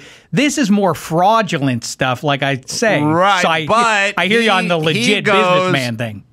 Trump goes into NATO and goes, why are we paying the lion's share of the NATO bill? You guys aren't paying enough money. You should be paying in more. It's your security. Why are we paying for all of it? That's like a businessy kind of move. And he was probably right. He was right about a lot of energy stuff in the Europe. You know, he's saying to Germany, hey, Germany, you're going to cut off all your natural gas and oil. Then you're going to end up getting it from Russia. And then you want us to protect you from Russia. And you're paying Russia. You shouldn't cut that off. You shouldn't go green or whatever. That's business-esque. I mean, you can make fun of Trump all you want as a sort of clown, but those are kind of business things, and he's right about some of those business things. So I don't want to throw the baby out with the bathwater. Like, some of those decisions are like, I sit at home and I go, yeah, Germany, you're going to end up getting all your oil from Russia, and then you're going to be funding their war machine. Thoughts? I don't think he's a clown. And someone asked me the other day, is he stupid? And I said, absolutely not. I think he's very smart. He knows what he's doing. And he's really but he's a performance artist. And so I guess the analogy I would use is, when you get on an airplane, do you want the pilot to be someone who actually knows how to fly a plane, or do you want someone who's an actor who played a pilot on, an ABC show? Like, you need someone who can actually fly the plane. And Donald Trump, for most purposes, is an actor. He's a smart, funny, charismatic person when he wants to be. I like spending time with him. I thought he could be very charming. He could be funny. His stories were entertaining. He would get off track. He wouldn't remember things and then get back on track. It was a roller coaster being with him. And it's very hard interviewing him because he can't stay to one story. He goes from being on The Apprentice to Fauci to COVID to Afghanistan to like every subject. Like, it's almost like you're playing Wheel of Fortune. You're like, what word is next? You don't know what word is going to come up next, or like how there's no train of thought between one subject and the next. Have you gotten feedback from him on this book? So his campaign issued a statement, because I had written about how I sat down with him and then I went back to Trump Tower a few months later and he had no memory of our conversation. So I talked about how his short-term memory, there seemed to be some problems with the short-term memory. And his campaign issued a very funny statement that the president remembered me, but why would he remember me? Because I was a nobody. And it's funny. It's really funny. I laughed. I gave them credit because it was like a good swing. But it's also, again, it's like reality TV. It's like, how do you pit someone against someone on a reality show? And it's a good line to be like, on next week's episode, and then you read the put down. But, we're in a place now where we need someone who can actually govern, don't we? Well, I don't know. I don't feel like Joe Biden can govern, but then I'm assuming you're hiring his sort of surrogates, not necessarily the person. I feel like if you elected Joe Biden for a second term, you'd be electing his team and assuming they would be doing it. I don't think Biden is going to do it for the next 4 years. It'd be his surrogates or his team. So then what you're basically saying is I'm not really voting on the driver, I'm voting on the team. Like, I'm not voting on the quarterback, I'm voting on the organization. I happen to hate them because I think they've done a bunch of race hustling, and I hate the way they handled the border. And I don't like Kamala Harris, and I think they're fucked because they went with a DEI hire, and now they realize she's incapable of doing anything. And they're in a weird position because they said we're going to hire the first black female to be whatever, but the first black female turned out to be a shit show. And now she's not suitable. She polls lower than Biden does. So, and I'm glad they got bitten by their own snake, because I hate when people grandstand. I don't think Joe Biden cares about black people, but when you grandstand and you go, I'm going to do the first black female, that's fine, but it's an important job and you need someone who's capable in that position, and you didn't do that. So they're going to be in trouble. But I guess the thing is that's a lot to unpack. I can't, but yes, I'm not, go ahead. I can't, look, I can't talk to all those different things because those are all things that you personally feel as a voter. But the polls have Kamala Harris is the only one who polls lower than Biden. Like, she polls lower than Biden. So they're in trouble. That's not my opinion. They can't put her up. But do you think it's because she's a woman? Do you think that it's just that Americans they didn't like Hillary either? Well, it is kind of funny that in the entire history of the United States, we've never had a woman politician that was widely liked. And I'm not necessarily saying that's the only reason, but I think maybe that's a factor. But I think people didn't like Obama, they didn't like Trump, they don't like Biden, they didn't like Hillary Clinton. I mean, she can join a long list of people that were below 50% in the polling. Obama's second term, he didn't poll well. certainly Trump, certainly Obama, certainly Biden, I should say now. I mean, if you can't chalk it up to gender, because she would then join a bunch of men who languish in the polling as well. Well, Ramin, though, if you overlay what you're saying, that the celebrity is what drove Trump to the White House, or rather, our society's desire for fame. Being interested in being famous, yes. Kennedy, Right, by the way, Kennedy is a very substantial guy. If you've ever spent any time with Robert Kennedy Jr., very substantial person. I think, though, that if celebrity, I think actually RFK Jr., the political celebrity of the family name and everything else propels him to a large degree. But do you think that Kamala Harris's sin, her intrinsic sin, is charisma or lack thereof? Not that she isn't that. I mean, she was real I remember 8 years ago, she was real brassy in Senate hearings, real tough. She was the one like, oh, wait till Kamala Harris gets her turn, because she'll get into this one. And now as vice president, somehow the perception is it's not a lack of substance, right? It's a charisma issue, isn't it? It is. And also, I think in this environment we're in, everything is like on Twitter and social media, and it's 10 seconds and you watch someone dance at a thing or watch someone make a reaction, and it's all, Drew Barrymore cries and Kamala Harris has to deal with that, and it turns into a whole conversation. So yes, we are electing politicians who have to be savvy about fame, celebrity, the media. And that certainly was the case with Obama. That is why Obama was elected president, because he was so good on camera and people liked him and trusted him. And people called him cool like a movie star. But I think what I wanted to really delve into in this book is really understanding Trump. And so I can't speak to understanding Biden or Kamala Harris because I've not interviewed them or talked to them. But I think if you really want to get a sense of who Donald Trump is, this book does that, because I sat down with him for 6 different interviews, and he is so interested in pop culture and celebrities and the Kardashians. And he really, he'll speak on anything. Taylor Swift. He and I had a conversation about how beautiful Taylor Swift was. He kept calling her beautiful 6 times in a row, and then seemed hurt that she didn't endorse him or support him, and then questioned whether or not she was secretly conservative or was she really liberal as a country star. He didn't seem to be very aware of Taylor Swift's music, but he wanted her support. He wanted a Swift endorsement, which everyone seems to want. But it's an interesting psychological study. And I think that, here we are at another election and Trump is the nominee, and it's because of The Apprentice. That is the reason why he got here. If it wasn't for the show, Donald Trump would not have been president of the United States. Really? I mean, I could like, when I hear that, I kind of go, oh, come on. And then I go, well, it's not really provable or disprovable.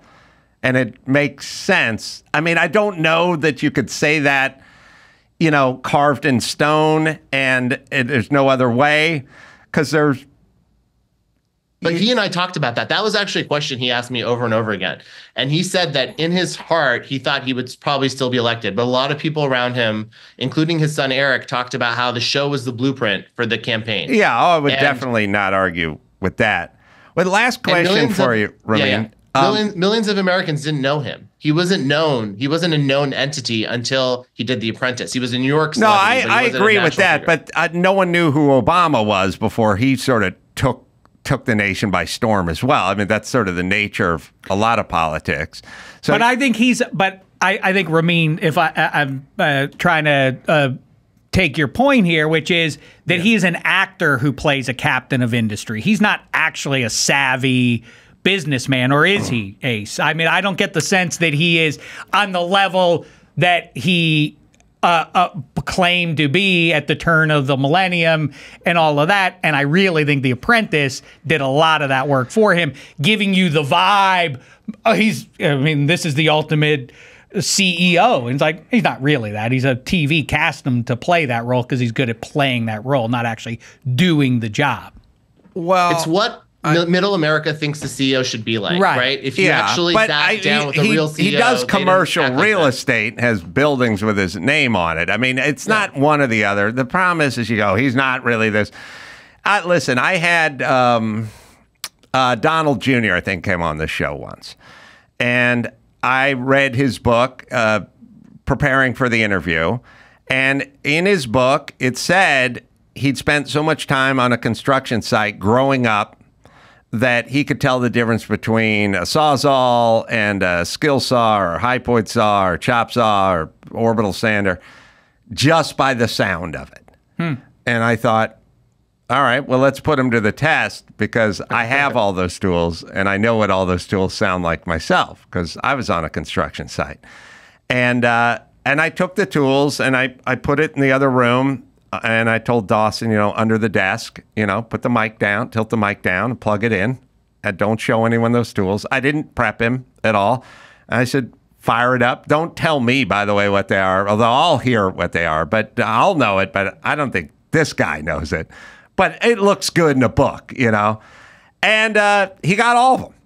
So he did grow up on a construction site, or he just got super lucky, but he knew the sound of every tool. So all I'm saying is with Trump, it's easy to go, this guy's a clown. He doesn't ever earn a penny himself. He's playing the part of or whatever. But you have to be kind of like, well, he did this and he did that, or his kid knows what the sound of the tools. His kid grew up on a construction site somewhere because he wouldn't know all the name of the tools. I hear you. Or the sound of the tools. Yeah, I don't need the severity of the severity of my statement is he's a bum who knows not. I'm not saying that. I'm saying he is not as successful as he claims. He's not as smart as he claims. He's not as tough as he claims. That it's the in between.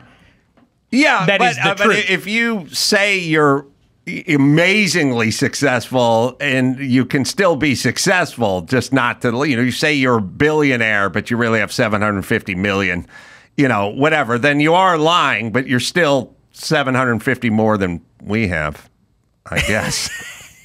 Right, but that episode of the marriage ref wasn't, in fact, the #1 episode ever. We don't know but that. He made that claim. We don't know that because I never Adam checked. still thinks maybe it was the #1 show. No. He's very convincing. When he says something, that's why it's so hard to Right. Yeah, the reality is I didn't want to know. I just felt good. Yeah. I felt good in the moment, and I was going to leave it at that. Ramin, let me give the book a plug. Apprentice in Wonderland is the name of the book, and available now wherever you find finer books. I like to add the finer part because it was a part of my childhood. It's a very fine book. Thank you for having me on. Thanks, Ramin. Appreciate it. And come back anytime you write another book, especially the Bergeron book, because I will deal the dirt on that Canuck. You come in here. I don't know if you'll give me as much time as Donald Trump, but I'll try. He probably has more packed schedule, but I'll give it my best shot. You come by here. Bring some peppermint schnapps, and I will tell you what that guy's really like behind the scenes. Thanks, Ramin. All right, we're going to take a break. We'll come back. We got some news with Dawson rolling on the news right after this. O'Reilly Auto Parts. Well, in the business of keeping your car on the road. That's what they do. Friendly, helpful service and parts and all the knowledge you need. I love these guys. I've always, even before they became a sponsor, a million years. I mean, back when I was renting a house up in La Crescenta, I'd always go to O'Reilly up there on Foothill Boulevard. Still there. Just passed there the other day. Always get my stuff from O'Reilly. Thousands of parts and accessories in stock, either in-store or online. Check engine light. Is that on? Well, don't ignore it. O'Reilly VersaScan is a free diagnostic service that provides a detailed, easy-to-read report. Need wipers replaced or a brake light fix? They can help you find the right part or point you in the nearest repair shop so you can get it done that way.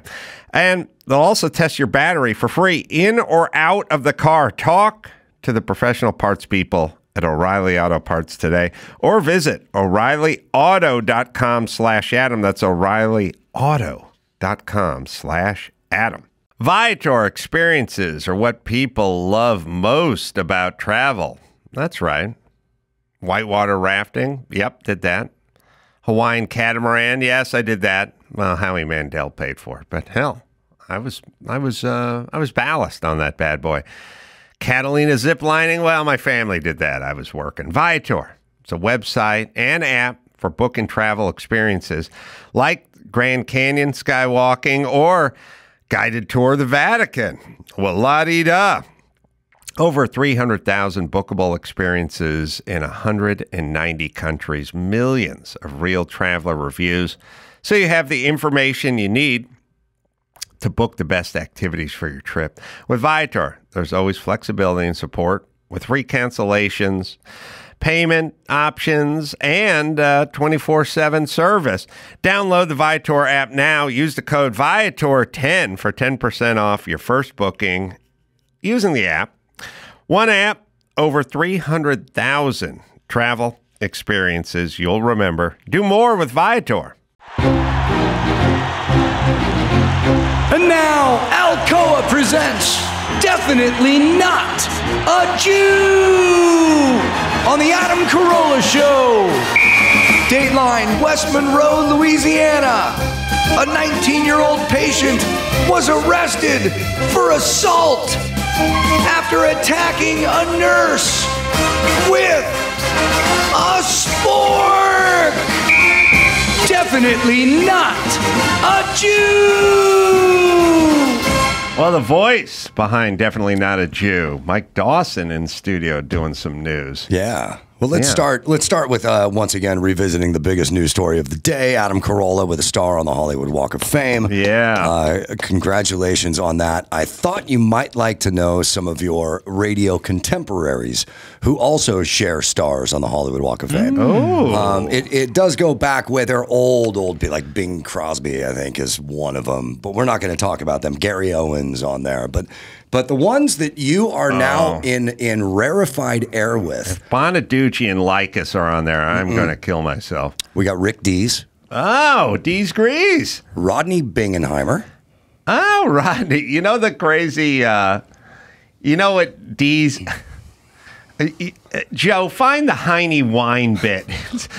Rick Dees' big bit was Heine wine. And...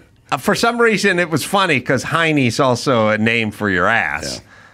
And he'd be like, we've been making Heine wine in the Heine family for over 60 years. And I don't know why anyone ever thought that was funny. The bar was very low. All right. Rodney, okay.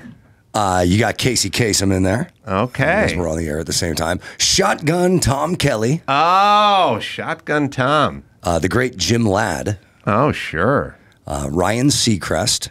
Ladd just also passed. He did yeah, Ladd did within the last 6 months, right? Yeah, that was sad. Does Ryan Seacrest, like when somebody needs to take over for Wheel of Fortune or whatever, is it just Ryan Seacrest?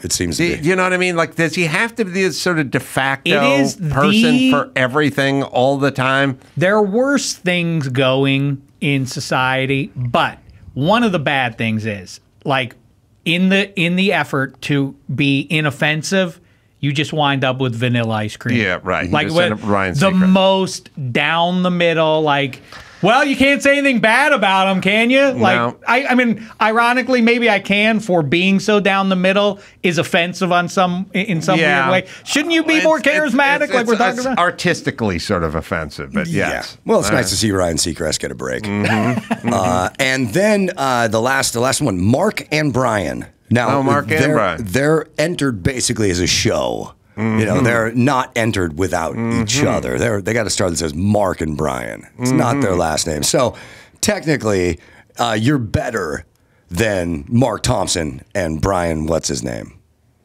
Oh yeah. You know, because they need each other. Oh, what's Brian's last name? I kind of no idea. I don't think know about it. All right. Just not according to a star. It's just Brian. No Howard Brian Stern? Phelps. Was it Phelps? No. Wait. What's the swimmer's Phelps' first name? Michael. This is Brian Phelps. Okay, yeah, that makes sense. I think so. I think it was Phelps. No, Howard Stern not. Jimmy Kimmel's a radio guy. I don't think that's why he got his star, though. No. Then no Dr. Drew either, eh? Yeah. Well, somebody's got a campaign for them, and no takers. All right, on to some news with some great video. A friend of the show, John Force, was in a major drag racing incident on Sunday in Virginia.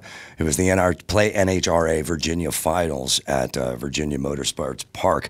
Watch this and listen. This is now the replay, the slow motion crash, but listen to the audio talking about this and check this out and See how he survived John this. Force is 73 or something. He's not a young man. Play NHRA Virginia Nationals, who wanted to share with you this harrowing footage from the first Blower round of blew up. eliminations in Nitro Funny Car. John Force has suffered one of the most significant crashes of his entire legendary career, passing the finish line at 302 miles an hour, making contact with a concrete guard wall at nearly that speed. We will have full qualifying coverage following this footage. You will tune in tonight at 5 p.m. Eastern on FS1 to see the full race coverage. We will take you through every inch of what has happened to John Force. He did leave the racetrack conscious, speaking to medical officials. Hit the guard wall at 302 miles per hour. Well, you know what they say, some go, some blow. And that one blew. Why does that happen? I guess that's not an interesting story to somebody who loves cars. Why do those hot rods always blow up? And why is it not fixable in the 21st century? Hot rods. Well, whatever you call them. Those are the drag things. When you watch them, like, why to do with the location half the of the time it gas seems like tank. they flip over and catch on fire and everything else. Well, they got a V8 engine. And a V8 engine in, let's just say, a Mustang or a Camaro, or let's say a Corvette. You know, you got a V8 and a Corvette, and they're like American muscle car. And then you go, well, what's the most tweaked V8 Corvette? And you go, or Mustang. Well, there's a Shelby 500 Mustang with 520 horsepower, and then there's a flat plane crank Chevy V8 Vet. It's got 662 horsepower or something. But these cars have 13,000 horsepower. So they're not at 1,000 horsepower. They're like 10 to 13,000 horsepower. So when you talk about somebody who did something insane to a street car and got it to 1,000 horsepower, this is 10,000 horsepower. So you're playing God. You are playing God. Now, I don't even know if they know how much horsepower they have because they can't be hooked to a dyno. A conventional dyno doesn't go up to 10,000 horsepower because why would it? You couldn't dyno an engine at 10,000 horsepower. They'd go up to 1,500 or something like that, and then they would stop because no one would build one. So I don't even think they have dynos that they test these things. But they're like 10,000 horsepower. They don't run off of gasoline. They run off nitromethane. And that I didn't know. I guess that's the answer. Well, right? gasoline's flammable. Everything's flammable, but they're kind of a bomb, ready to go off. Is this what we're looking at, which is more like a race car, conventional looking race car? Is that now replaced the thing that I'm thinking of with that really long? Oh my God, are you Jewish or what? Yeah, I don't know what the hell they're called. Dragster versus funny car. Come on, Snake and Mongoose. Okay, so they still do funny car. This is a funny car. This is a funny car. The drag. Woo. What the hell do I know about these? It's a sport. Come on. I didn't know. Let's watch this other video. Now, this is as it happened on the broadcast. Apologies for the audio. The audio, somebody recorded it straight off their television. But this is it in real time. This is pretty awesome. Force a funny guy, too. Here it comes. He was off to a lead, too. Yeah. Yeah. Yeah. This sport attracts nut jobs. I mean, you got to be a little crazy to go 314 miles an hour down the middle of a 2-lane blacktop. But they used to have TV Tommy Ivo was a guy. There was a guy named TV Tommy Ivo. He was a child star. Like a good-looking 9-year-old who was in sitcom, Gentle Ben and stuff like that. And at some point started building his own dragsters and bring them out. They had the Mongoose, they had the Snake, they had the Hawaiian, they had the Chi-Town Hustler, they had all these great names. And it was a big deal. And the Snake and the Mongoose was a big deal. One was sponsored by Army and the other was sponsored by Navy. And I've seen Ricky Tikki Tavu. Ricky Tikki Tavu. Yeah. We have Heine Wine, Joe. Can't find it. You ever done this, Ace? From the you internet. ever done 300 miles an hour? No, I've sat in those cars. They're cages, they're hairy, they're scary. I mean, people don't understand that. As I've said many times, I'll be fast. Anybody who wants to get in the passenger seat of a supercar, you know, a McLaren, a Ferrari, a $1 million Lamborghini.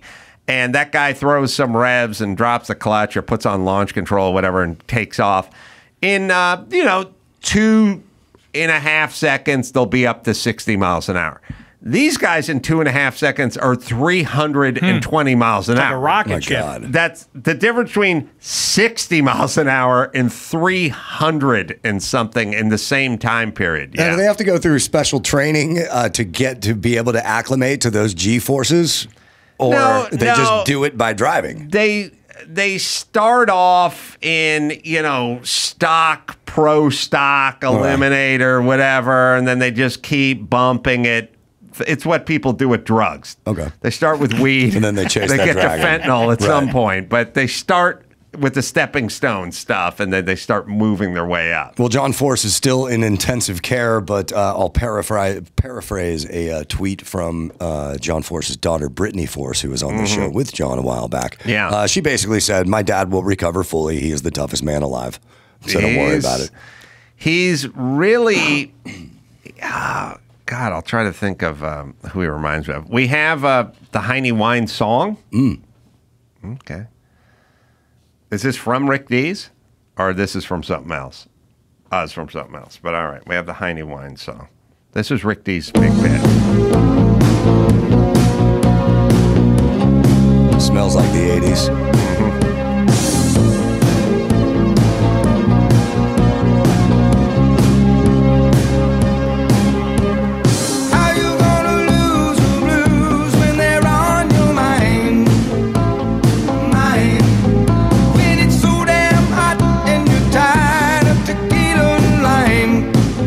Tequila and lime.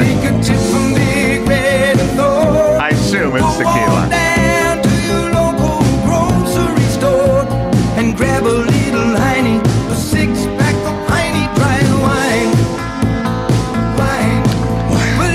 All right, it's a bit. I used to do. It's a bit that's it's like a syndicated bit. Other radio stations would do Heine wine. I would argue that Rick Dees is disqualified if you're just doing bits that other stations did. I used to do, and Jimmy did it. I gotta ask Jimmy. Yeah, Jimmy did it. I did it. We did syndicated bits for loser radio stations that didn't have their own bits. I used to, when I was done with Kevin and Bean in, 1994 and a half or 95, I would go to a syndicated radio place in Sherman Oaks on Ventura Boulevard, and I would lay down like 5 Mr. Burchams. And it was whatever I did that week at Kevin and Bean, but this is before the internet, really. And they give me $75 a bit. That was good for me. And then they just sell them to all the radio stations.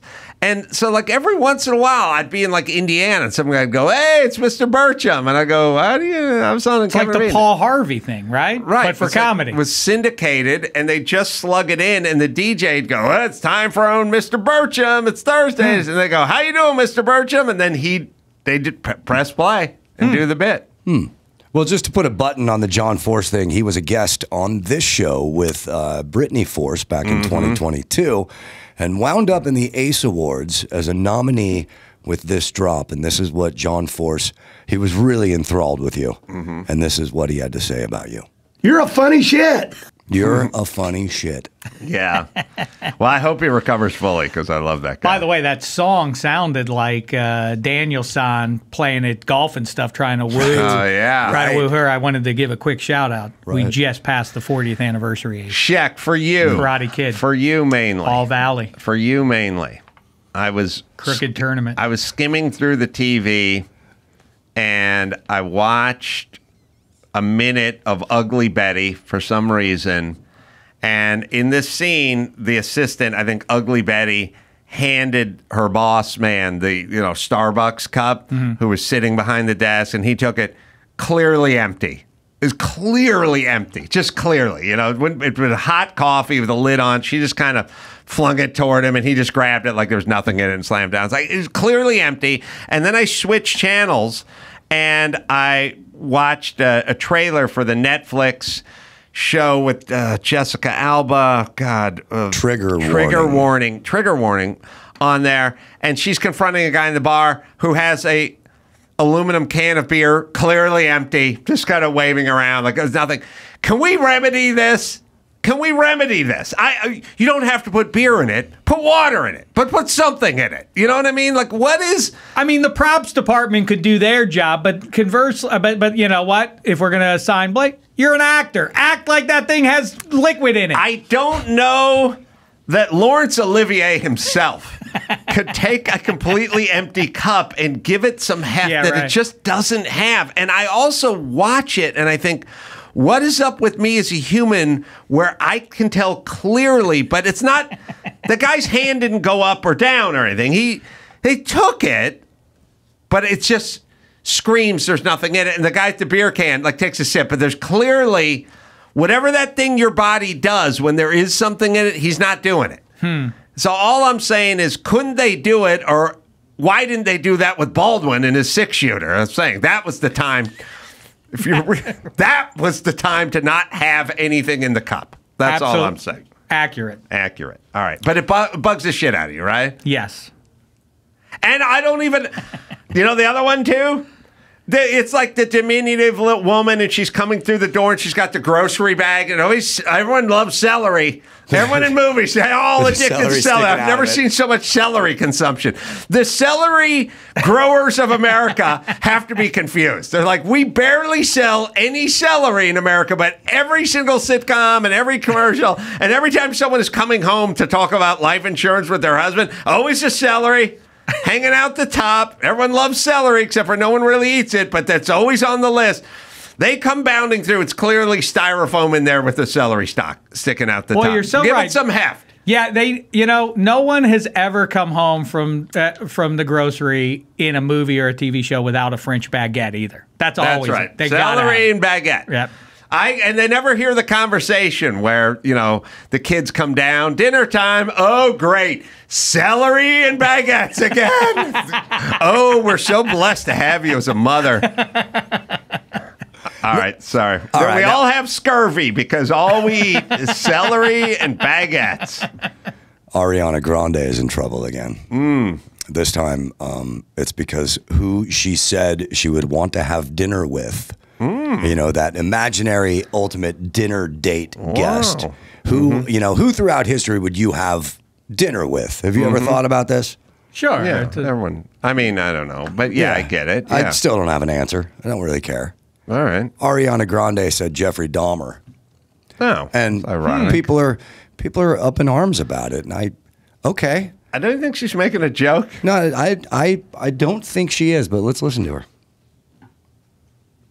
We never have the sound up. That's our thing over here. I don't know why. Well, we can't hear. So we'll just redo this. The sound part is confounding to us on this program. It always has been. I don't know why. Well, all right. It doesn't happen. Ironically, it happens. The deaf frat guy is going to be. Always say it happens.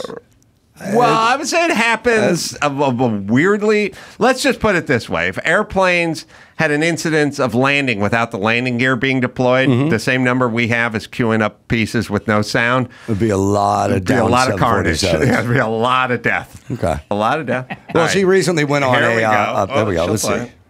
Before the Dahmer series, it was in Q&A with fans, with young fans. It was young fans at the time. It was I think it was in between like me being cat and pop stuff. So it was like a younger group. Okay. But it was with a parent. Someone said, if you could have dinner with anyone living or dead, who would it be? And I was like, oh, you're so cute. Who, mom and dad, is it okay if I give the real answer? And they were like, sure, I guess. What's the answer? And I was like, I mean, Jeffrey Dahmer's pretty fascinating. I think I would have loved to have met him. Maybe with a third party or something involved. But I have questions. I have a lot to, I don't know. I would love to. And the parents were like, we'll explain it later, sweetheart. And I was like, so I'll just sing problem and go home. Now, this is before the big TV show came out, and we really saw inside what a total creep this guy was. I would like to know if she still feels the same way after seeing the Dahmer I think thing. she's making a joke, Dawson. I think this is, you got a blind spot for jokes sometimes. You take these things literally, she's just having one on, as they say. This is not a real thing. She's fucking around, and she's trying to tell a funny story. Like, and I'm not saying she said she she's didn't give dead it some serious credence. But the only joke that she says in here is that she jokingly notes that she might need a third party, but whatever. Sure. Hey, no, if I have no problem if she's saying it as a joke. What I'm saying is that the news story is people are upset about this. Well, that's making a joke not for a laugh, but to show really stupid thing. I think right. The purpose of most jokes is to get a laugh, but sometimes people do it to show like you are outrageous, Ariana. That's the reaction. Yeah. Well, is she just hungry for airtime now? Is that why it's coming back out? Why? I don't understand. Well, she's recounting a story, right? Yeah. And she's telling a story like you getting in front of, like when somebody goes, I was in front of a bunch of parents and it was for the Little Miss Tyke competition, but I'm sorry, I had to tell them their kids were homely. And then everyone starts going, whoa, I'm sorry, I know it's not what you want to hear, but then some homely kids. And then the story says, Adam says kids are ugly or something. She was recounting a story where she, using some hyperbole, where she was getting into it with some people about something. I mean, I would say like it would be ridiculous if you ever went up to somebody who's self-proclaimed pizzaola and was like, you should put cottage cheese in that calzone. Right. Yeah. Right.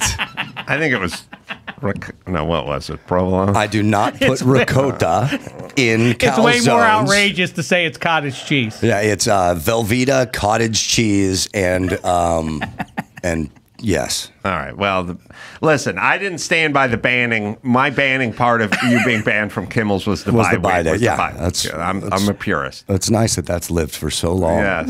What screen my Chargers on? We'll let you know Who when they else play can say next week. Do you remember when Sean Penn was married to Madonna? Yeah, I do. Look who's changing the subject. Yeah. Apparently, it was the news. Apparently, there was a long-standing rumor that he hit Madonna with a baseball bat, and he's finally denied that. I never heard that rumor. Did you? No, I never heard that one either. But, you know, I think... I feel like Sean Penn is capable of many things. I don't know if one of them is hitting Madonna with a baseball bat. I can say on a list of notable Americans that you wouldn't really care if they were hit by a baseball bat, she would be right above Joey Buttafuoco. You know what I mean? In the terms of, like, if you just had a power rankings of, like, Americans hit by a baseball bat, you know, and you thought... okay, well, let's put the guy who's on TV and he's shilling for the tunnels for towers. You know, that guy's trying to raise money for the homeless veterans or whatever. You'd go, I wouldn't like it if that guy was hit with a baseball bat. And then you go, how about Mike Lindell, the My Pillow guy? And you go, all right. You know what I mean? So there's a lot of range of people you would care. Because there are other people, like what if you said... we had a vote on who was the recipient of the bat beating, we'd be more into it, is what you're saying. Yeah, I'm just saying, if you say, look, I took a baseball bat and I hit my wife with it, people go, that's outrageous. And then you go, my wife was Madonna. They'd go, was she getting mouthy? She didn't try to sing into a brush or something, did she? Yeah. She'd bring over her backup dancers to further away we get from this one. I know people were like, wait, Travis Kelce and Taylor Swift. Further away we get Sean Penn, the guy who flies off to Haiti to help them. And Madonna, they were a hot ticket item, eh? And by the way, if Madonna got hit by a baseball bat swung by Sean Penn, I suspect we would have actually there might have been some damage as a result. And or did Sean Penn have the weakest swing in the history of people? Swing. And if that was a rumor, I mean, we certainly would have heard that rumor. But Madonna had said that Sean has never tied me up, physically assaulted me. And she added that he is a caring, compassionate individual. This came out after Penn filed a $10 million defamation lawsuit against Empire creator Lee Daniels, who likened him to a wife beater in a Hollywood Reporter interview. But I guess Sean's doing okay. All right, let's do one more. Well, one more. There are 9 phrases that mentally strong people never say. I'm interested in this because you probably know half of them. I have heard from incompetent people that they've done their best over and over again in the face of insane incompetence. I've heard a lot of, not feeling it today or not up to it. We're creating a culture of people that just constantly explaining what's wrong with them so they can't do stuff. Listen, I am predisposed to hate these people. As I've said, I'm being upfront. I was raised by a mother who was either sick, felt something coming on, or just got over something. All viable reasons not to drive me to Teddy Lewis's house in Van Nuys.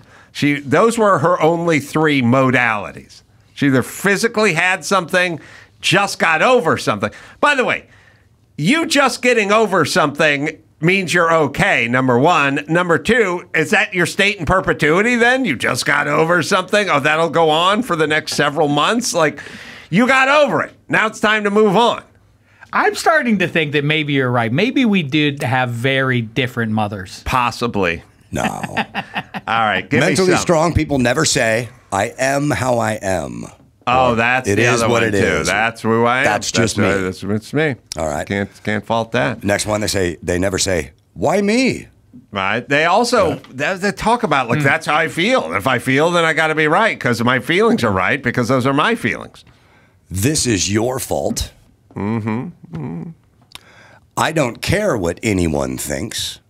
Oh yeah, yeah. There's an interesting one. Failure isn't an option.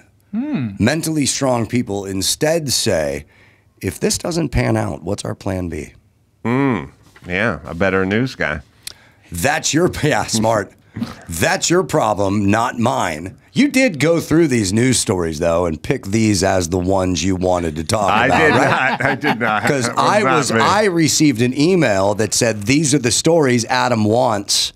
I did. The Ariana Grande story I've never heard in my life. Interesting. That's erroneous. There's a lot of erroneous emails floating around this place. That much I can tell you. But this story, wait, what were the first ones? Sean Penn I wanted. Ariana Grande I never heard of. John Force I found on my own. That's good. I never heard of it, but I'm glad you did. Okay. And was there one other one? No, we're into this is the I like this one. This is the one. Now, what are the ones beneath it? Because I may have picked those out. Let's see. This story is 4 pages long. Oh, okay. Well, that's too much. But I'm very, when people just go, oh, look, I could never, I'm not, okay, I'll put it up there with this. People that talk about driving like it's taxing. You know what I mean? Like I'll go, I'm going to drive to Vegas and then I got to do a show. You're going to do a show after driving to Vegas? Yeah, after sitting in air conditioning and listening to Sirius XM's hits of the 80s or Yacht Rock. Yes, after that in an automatic car with automatic transmission and cruise control. Yes, after that I shall stand on stage with a Bud Light and tell jokes. Yeah, I can do it. Shouldn't you go in the day before? Go get in the day before and get your rest. Right. For what? I'm not doing anything. Like everybody with the driving, you got to pull over and take a nap. Life is not, modern day life is really not that difficult. You shouldn't talk about and I don't want to hear how food makes you feel. I mean, I eat the red meat, yeah, and then the wheels come off the wagon. You get that whole red meat downer thing, and then you have some dessert, and you get that sugar high, come crashing up, then that flattens out. It's just food. You're fine. You don't need to know how it makes you feel. Yes, it's been overstated what the effects of Mexican food are on you. Like, I think you're going to be all right. You're not going to. I did that show, Hot Ones, ate 25 wings with Scoville rating 4 billion. And I got home an hour later, and I would have no idea what I've done. If you would have said, if you washed it from my memory and said, and go to the bathroom the next day, or walk around, do whatever you want, or leaving the studio, I would have no idea that there was anything in me. You know what's a preemptive thing that people say a lot that gets is like, oh, I'm only good at subjects that I care about. If I'm passionate about it, I'll know a lot about it. But if I don't care about it, I'm not going to know anything about it. Like that one fits into you're number incapable one. of ingesting information. Yeah, right. Yeah, that's your problem, not mine. Mentally strong people don't say that. Never said that to a human. Here's another one. This one's interesting. But what if, so that's another thing mentally strong people don't say. But what if it doesn't work? You failed. Yeah. And then the last one is I'll get started later when I feel like it. Yeah, it's a lot of when I feel like it. Yeah. Not into whatever it is you're supposed to do. No, you forgot the one off the list there. What does it have to do about calzones? Yeah. Right. In that calzone. All right, Dawson, a bang-up job as per usual. Thank you very much. Join myself and Adam Carolla in Carpinteria on July 27th at the Alcazar Theater. That's Santa Barbara County. Come out and join us. Get your tickets at adamcarolla.com. All right, I'm going to be in New York at Levittown with Bill O'Reilly. Coming up this Friday and Saturday, doing a bunch of shows over there. You go to adamcarolla.com for all the live shows. The podcast for Shaq -3 with our friend Kevin Hench, and then extra points with our friend Sarah Tiana. Or I should say Sarah Tiana. I don't know if I screwed up her first name a little there, but she's a delight as well. There's DFG. Shoot him at Twitter at Frat Guy. There's Ramin Setoodeh, and check out Apprentice and Wonderland. Until next time, this is Adam Carolla for all those people saying mahalo.